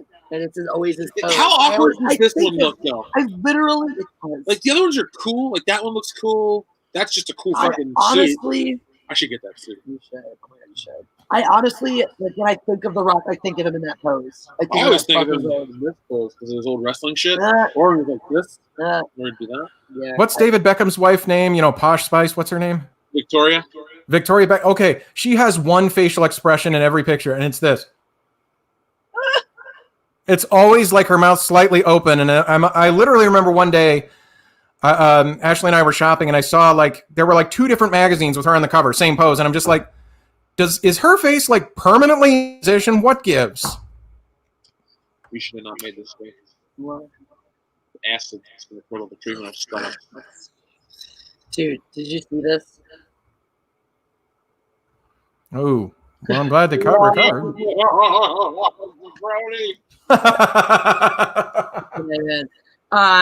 What was I going to say? I was going to say words. I don't remember them anymore. This is getting difficult. Wow, that was maybe what I was going to say was we should maybe head towards Madlands o'clock because life is getting complicated. So. Yeah, I'm sorry I couldn't get you $100. The offer was there. That's all good. We still had a great time. But fun fact, today we actually have new Mad Libs. Yay! To Which try. one are we playing? We're gonna play Adult Mad Libs. It's another adult one. The world's greatest food and wine game. Eat, drink, and be Mad Libs. So it's food and wine. Yeah, Jeff's got the right. It's the pinky. Yes. It should be in my notebook. Oh yes, this was from the southeastern vineyard. Out. No, I'm just kidding. We'll try So y'all know the Mad Libs rules. What are they again? For those who don't know. For those who don't know, we circle around. So every third one's going to go to the chat. Drop your suggestions in the chat. A super chat will super other suggestion. If it doesn't fit in the present suggestion, we'll find a way to plug it in. And off we go, right? I'm sorry, I just couldn't help it. I test stream saying that Aikido was fun. He said the handholds were great. Just ask my little brothers. I actually pulled that on my older brother because, of course, by the way, he's my big little brother because I'm actually taller than him by about an inch. But so he's about 4 years older than me, and I remember my first what was it? My first or my second year doing judo. He was giving me a hard time about it. He's like, "Oh, really?" He's like, you can go." And he went like this, and I grabbed him and put him up on my hip, and I had him like hanging there. And he's like, "Oh!" And I said, "You want me to finish the throw? You want me? No!" So I put him back down. Nice. After that, he didn't want to play around anymore. Like you've taken it too far. I've had those moments with some children's before. I don't have any nieces or nephews of my own, but when you're in the fencing world, it's like you end up becoming like the surrogate aunt for a lot of the younger kids who all think you're the greatest person for some strange reason. Teaching them to fight. That's awesome. Well, I mean, just even as a referee, though, I have a lot of like referee. The kids know me. I'm a favorite referee for many people. So. Oh, one thing. If we actually do spar, Jess, I'm sorry, but I don't know what other people are down with. But for me, I'm sorry. There's one area on a dude that's always off limits. It's not cool. Of course. I had a judo buddy that him and his wife would spar because she actually did a different form of martial arts. Which I don't remember what it was now. And after a couple of times, he had to finally say, "Okay, that's it." I thought, I didn't say anything the first time, but this is like the third time. You can't hit me in the nuts. Like she went full on, like just rocketed the foot right up in his groin. And I'm just like, that's so not cool. Not at all. Unacceptable. No. If it's in the street, all's fair in love and war. But yes, groin strikes are reserved for people I want to wound. Yeah, no, if somebody's trying to hurt you in the street, by all means, if you need to put your thumb in his eye, if you need to knee him in the groin, if you have to literally take a stick and shove it where the sun don't shine to get yourself to a safe spot, go for it. Right. But when in friendly fire, it is not cool. Yeah. I'm with you 100%. Even if you know the person's wearing a cup, it's still not kosherized. Yeah. I mean, it happens on accident, but that's a given. That's an accident. That's why cups should be there, but even exactly. when they're still not okay. So after that somber note, Mad Libs o'clock. Chat, you guys are getting a noun first. And so is Sean. Noun. Noun? Let's see. Okay, I have something specific, and you remember the movie Cats? There was an alteration made. So my noun is the butthole cut. Oh God. You guys remember that whole controversy? Oh, yeah. Why do people want to see the butthole cut? I don't know. Release the butthole cut. By the way, I got a joke for you guys, but it only works if there's a cat nearby. Can one of you grab a cat? Not right this second. All right. You wouldn't be very happy if you could still. Oh, that's fine. That's fine. Another time. So that's my word. Your word is verb ending in ing. How about dying?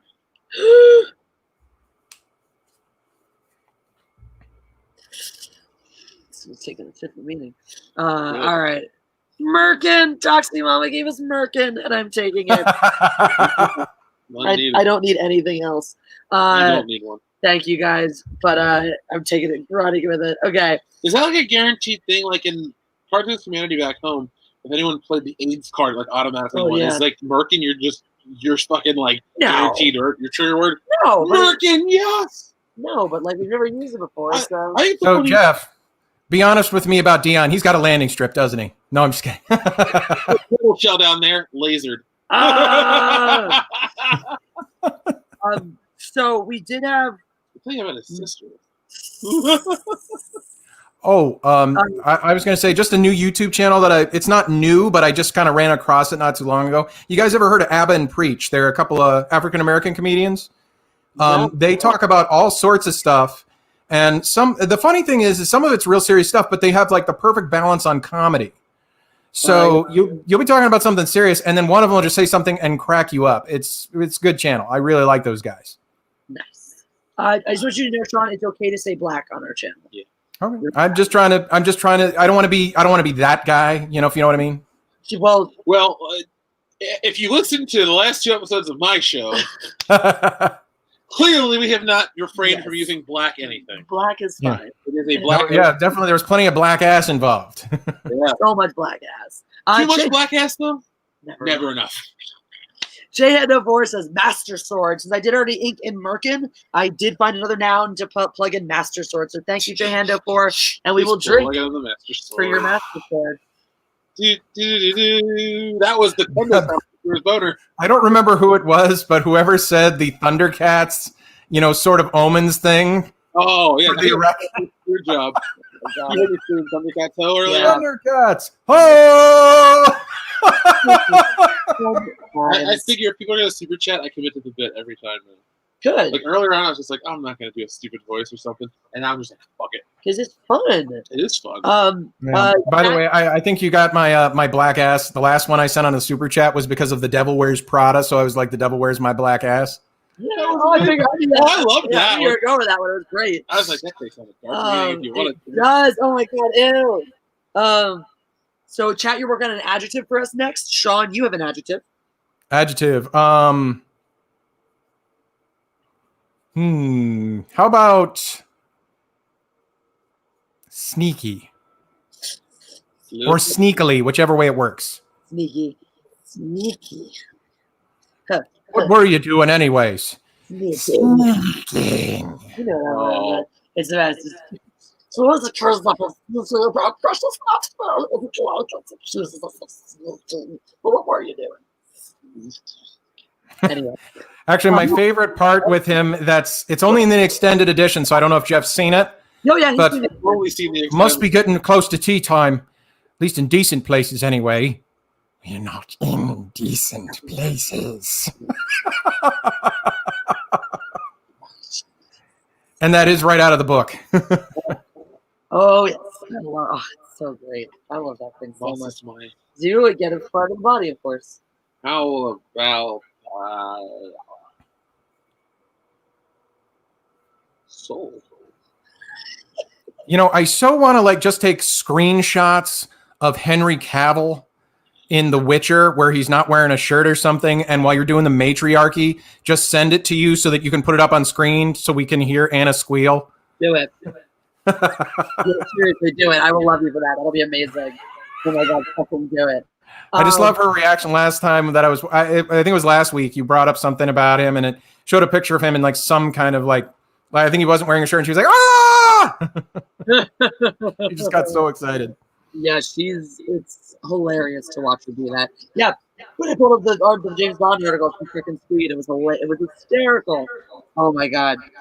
Chief Eddie, hello there. We got a bunch of great adjectives. Except I am too drunk to read them all, except for the one that I picked, which is I esteem intoxicated. Shout out to Shadzar who said drunk. Hey, Monkey, team us for So shout out to Shadzar who also said drunk, but intoxicated, which I can totally smell right now. Yeah, you are. It's good. Juxtaposition too tight. All right, so chat. The next one you're gonna get is an adverb. Actually, somebody already did adverb. Poopily is an adverb. Thanks, Albatross Flight. We'll take poopily into consideration. Strongest another adjective. Another adjective? Mm-hmm. How about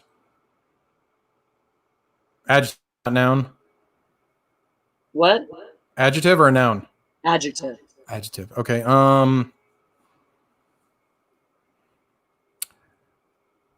Strong. Nah. especially if that's involving cheese. I was going to say, I'm looking in the chat. Jeff, you have imprinted on Ashley. She uses the term honey dicked all the time now. I love it. We got to get that on Urban Dictionary next. Yes. Oh my God. Do it. The World Class Bullshitters. Seriously, there was one time, I can't remember, she got something from the store and she's like, well, it said it was going to be like this, and that's not even close to what it tastes like. They honey dicked me.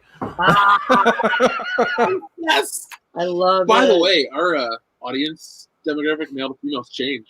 Oh. We used to be 96% male. Now we're only 92%. Nice. So our female audience is Bitches. there. I brought the bitches. I'm taking credit for I brought the womanly touch to the show that it needed. Because I'm so womanly, right? Jeff, you get a throw down. To be fair, every time we got you wear dresses and stuff. So okay. Throw down for you. How about turrets? Turrets. I was gonna poke your cheeks because they were cute. So I was just looking at Beth's thing, and there was one thing I thought was kind of interesting, and it's I know it's kind of a serious topic, but she was talking about if you know, like Jeff, in your case, you're biracial. How, you know, like if one drop of blood makes you, and if black blood makes you black, et cetera, et cetera.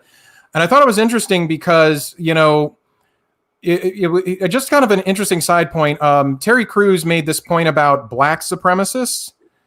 And one of the things I thought was very interesting is it wasn't until I started listening to some of the language that I'm like, you know, I hate to admit it, but there's an actual perfect correlation here, because there were people who were saying, you're not black enough. You're not really black. And I'm like, you know who says that? White supremacists. You're not really white. You're not white enough.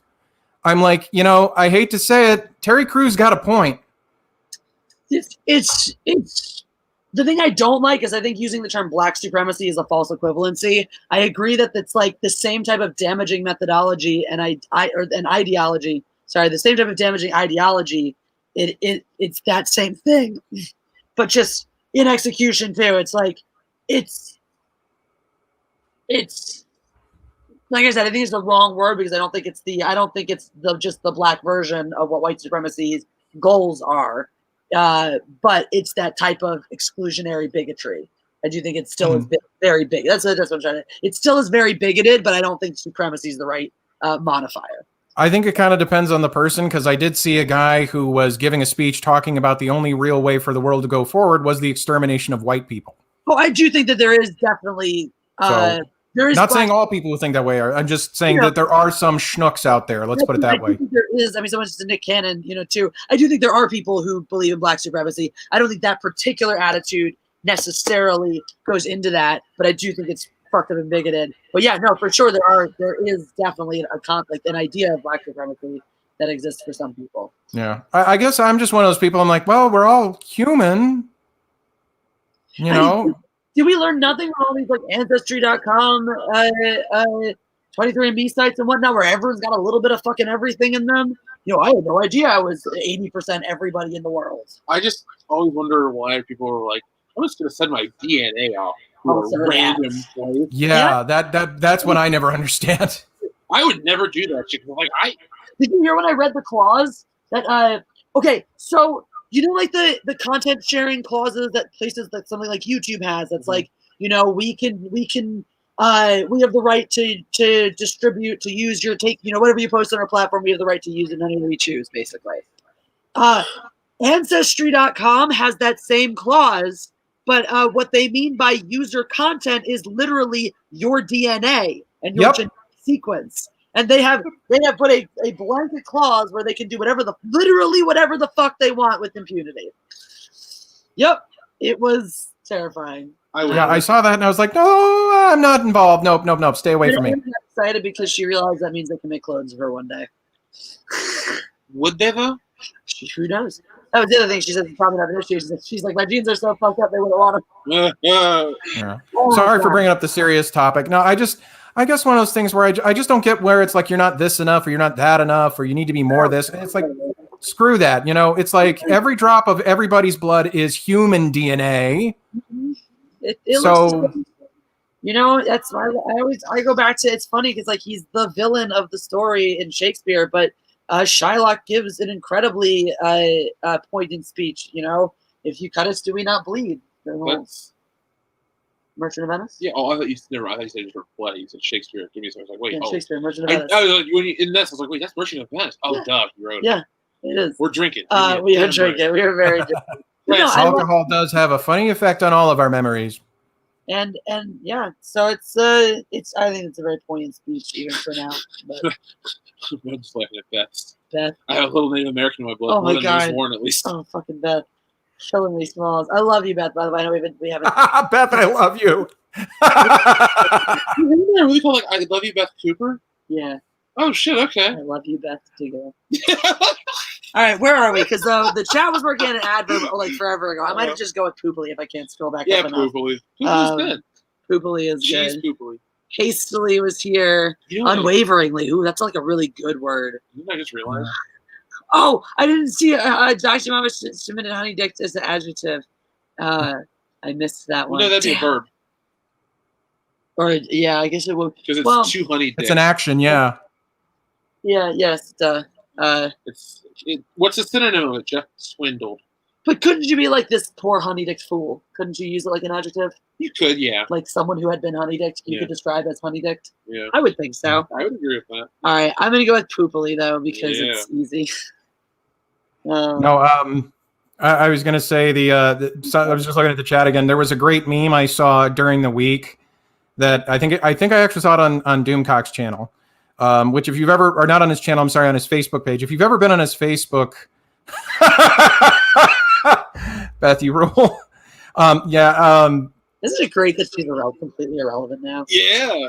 Kind of nice. I was going to say that they had this, and it said a group. It said something like, I'm trying to remember exactly. Let me see if I can find it here. I got it on my phone, but it was people talk. It was oh shit.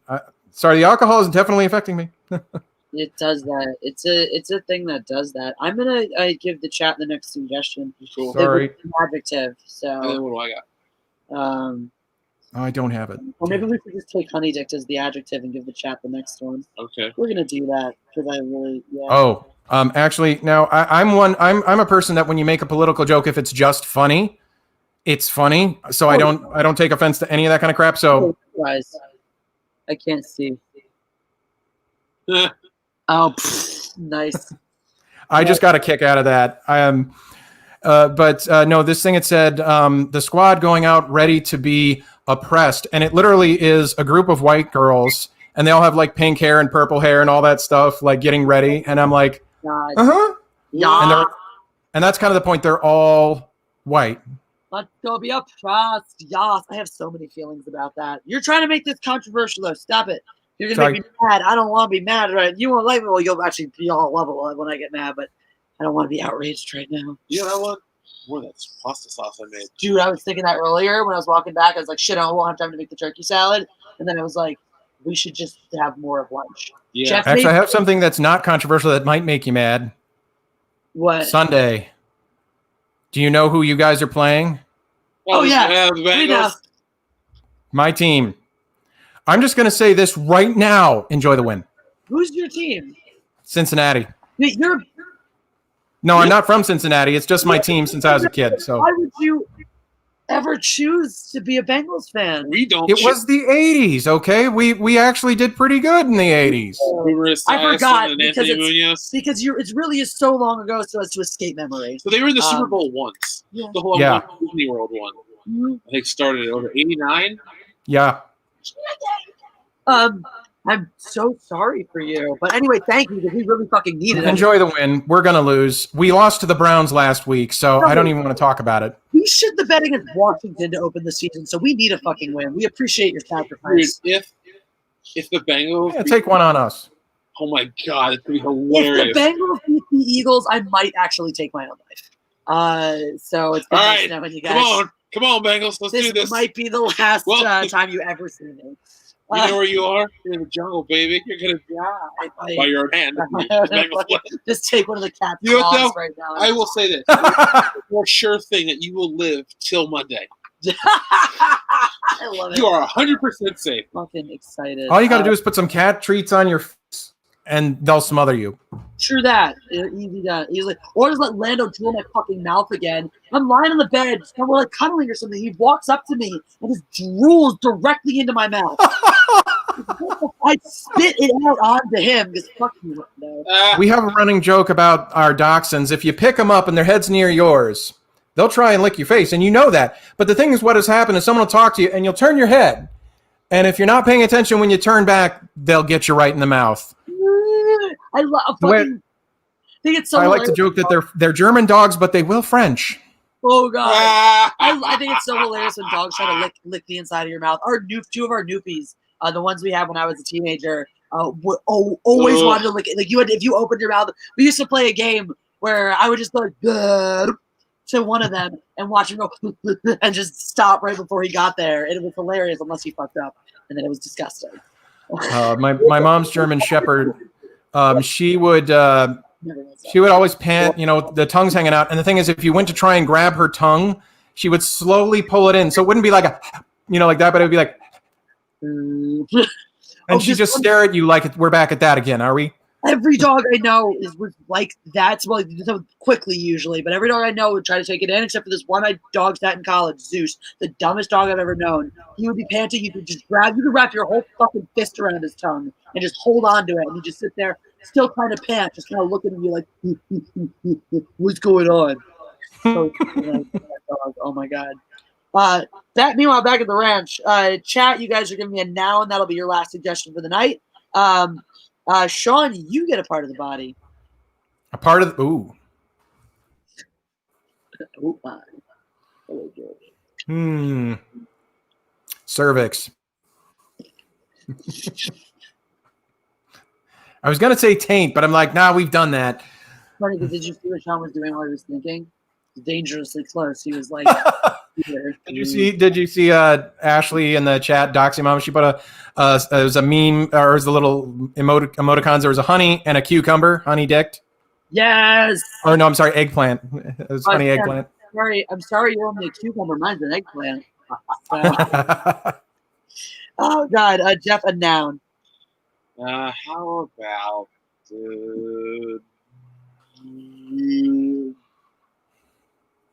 monkey? Oh shit! I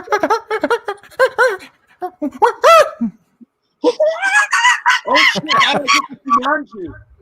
Oh no, Elephant Stampede! We should watch Jumanji soon. Oh my god, I love it. I had a friend who was in the military, and him and his when he was in training, they actually went to South America to train in the jungle, and there were a bunch of howler monkeys. And the thing is that the fucking commanding officer of the training exercise warned them, leave the monkeys alone. Do not respond to them. Do not touch them. Do not harass them.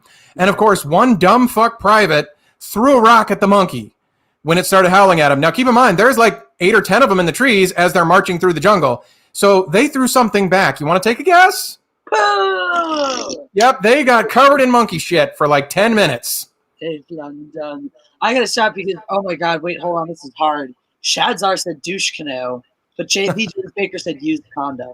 Yeah, douche canoe. Did you guys hear about the used condom ring out of Thailand? Or no, it was Vietnam.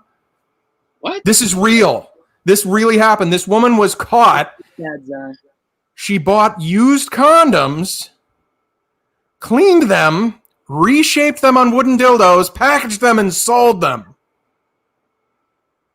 Why? Exactly. Ew. Did it make Did people know that's what they were? No, she sold them as new. This like just came out in like the news today. I saw this and I was like, oh! And I thought I was going to horrify Ashley. I was like, I heard about this ring selling used condoms, and she goes, Vietnam. Yeah, I read about it. And I'm like, oh my god, ew. I'm glad I'm married. Last words for y'all. Sean, you have a plural noun. Plural noun. Guinea pigs. Oh my god. I just reminded me of all the guinea pigs I've known. Did you guys check out the Vengeance Meow video I sent you guys? Not yet. Oh wait, I've seen that one before. I showed that one to Jeff once. The one where the guy, he meows at the cat. Oh, yeah. I totally did that to our cat the other day when Shabanky was being a huge douche. He was sleeping so peacefully. I went up to him and I just shook him and yelled. And he was like, "Whoa!" He woke up like totally like a person would. Like, why? It was amazing. So I accidentally did that to Chili. I had a really bad sneeze one day and I was sitting like watching TV and I sneezed and she just goes, "Boo!" Oh, I felt so bad. I actually threw a pillow at Jane today. He was lying on the. So we have to clear all the way we shoot shit pancakes is we spread the green screen over the bed, and Jeff sits there with him and we do all that there. And so everything comes off the bed and the pillow. So I was putting stuff back on. I tossed the pillow without remembering that Jane was lying on the bed and just like nailed like exactly where he was, just nailed him, and he ran off and looked so offended. So I had to hold him and tell him he was sorry, and he let me scritch his little pooch. So the first time somebody told me I could change my background on Zoom, and of course, guess what I put up? What? The Emperor's Throne Room from ROTJ. Nice. Yeah. Oh my god, yes. I want to live there. By the way, I don't think I've ever heard anyone refer to it by the acronym. Like, speaking. I don't know if I have. Huh. Maybe. Canadian Spider-Man. I just want to know. Vietnam. Yeah, right? What's up, Britsky? So it's like in Canada, is Spider-Man a superhero like Batman is here? That'd be cool. It's like rolls reverse and Batman's like this hobo who somehow has a bat suit. It's Stole it. literally just a stitched together some dead bats. Oh my god. He's wearing rotting flesh at this point. Or no, he doesn't in the day this, so it's like leathered and tan. So he just wears he just stinks. He just tans it, and that's what everyone actually knows who Batman's real identity. He thinks he's so secretive, but everyone sees the bat suit fucking tanning outside his hobo hut. Like, oh yeah, Batman's a homeless guy. How did he become this vigilante hero? I don't know, but he only kills the right guy, so we're fine with it. Yeah, I want to see that movie. Oh my god, that's amazing. I don't know, what about your this? last one? We've never had this before. A type of event. A type of event? Gangbang. Oh my god. I thought you were going to say WrestleMania. What's better than WrestleMania? A gangbang. Okay. Well, it depends. Are you on the receiving end or the giving end? I mean, if you're a dude getting gangbanged by 20 women, come on. These How are awesome the is days that? of vlog were over. That's true. Good point. Days of reflection in the Jewish calendar. So I'd like you to take a moment and reflect on all the words we've chosen and have these in your mind when I read this title to you. It's still Okay, right to have. let's hear it. Wine tasting 101. Ha ha! You ready? Yeah. All right, here we go, bitches. As any connoisseur will tell you, appreciating a butthole cut of wine is like finding a fine work of art. First,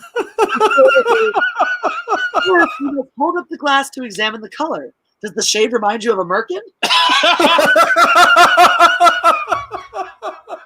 Is the wine light or sneaky bodied? Ooh. Next, put your soul into the glass and sniff. I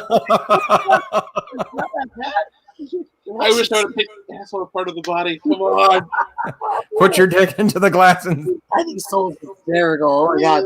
Is the aroma intoxicated or is it more strong? You might detect a hint of monster sword. You might even smell turrets. Are you cursing in missed opportunities? Yeah. Once you have done this, you should poopily take a sip. That's right. You're about to get you're going to get home run in a minute. Make sure you swish it around your cervix.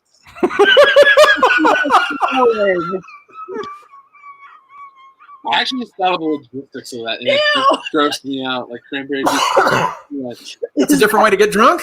Is that monkey you taste? Oh god. Oh god! Oh, it's a monkey. Oh my god! Is the wine honey dicked or dry?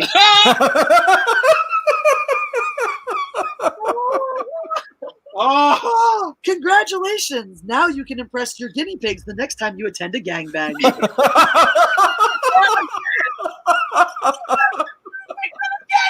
I don't know, but why do you want to impress them?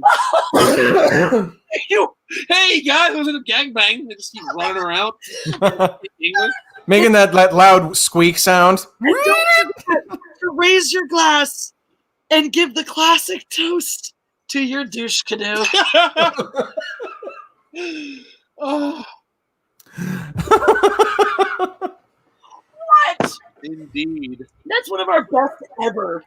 Can that be our new toast to your douche canoe? To your douche To canoe. your douche canoe. To your douche canoe.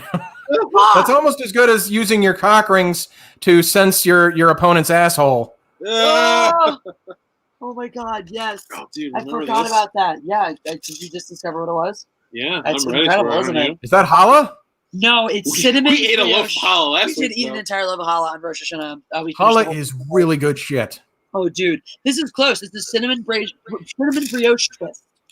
But we need to eat this. Hold on, we got a Corona kiss first. So we need to go so that we can eat that entire loaf of stuff. So Sean, any last words? Make sure people know where they can find you, and your channel is tagged in the description, so anyone can click on that. Oh. But any last words and where people can find you, et cetera, et cetera. Yes, we are Go Big Boar or go home, hence the over my shoulder. We talk about shooting handguns, anything 40 caliber and higher. Whoa. So go check that out if you like guns, and if you don't, go there anyway. You might learn something. I sure have. That sounded so cheesy. I sure have. The more you know. I have that on my channel. And oh, great! It's so important. Also, one last thing I'll spam. I'll just drop the link for Pancake the Cat. In case you're not subscribed, make sure you are subscribed to Pancake the Cat. He is Good hilarious. times. You will like him. Sean, what do you think of Pancake so far? I love his channel. It's so much fun. Yeah, It's definitely far from the Wierst. not the one you were talking to me. You have a favorite video so far? That one pretty much. I love the back and forth between Jeff and Shit Pancake in that one. Bratwurst. Brat. Bratwurst. Worst. So much fun. All right, so we're gonna Corona kiss our way out of here. But it's been a blast as always. And to all a good night.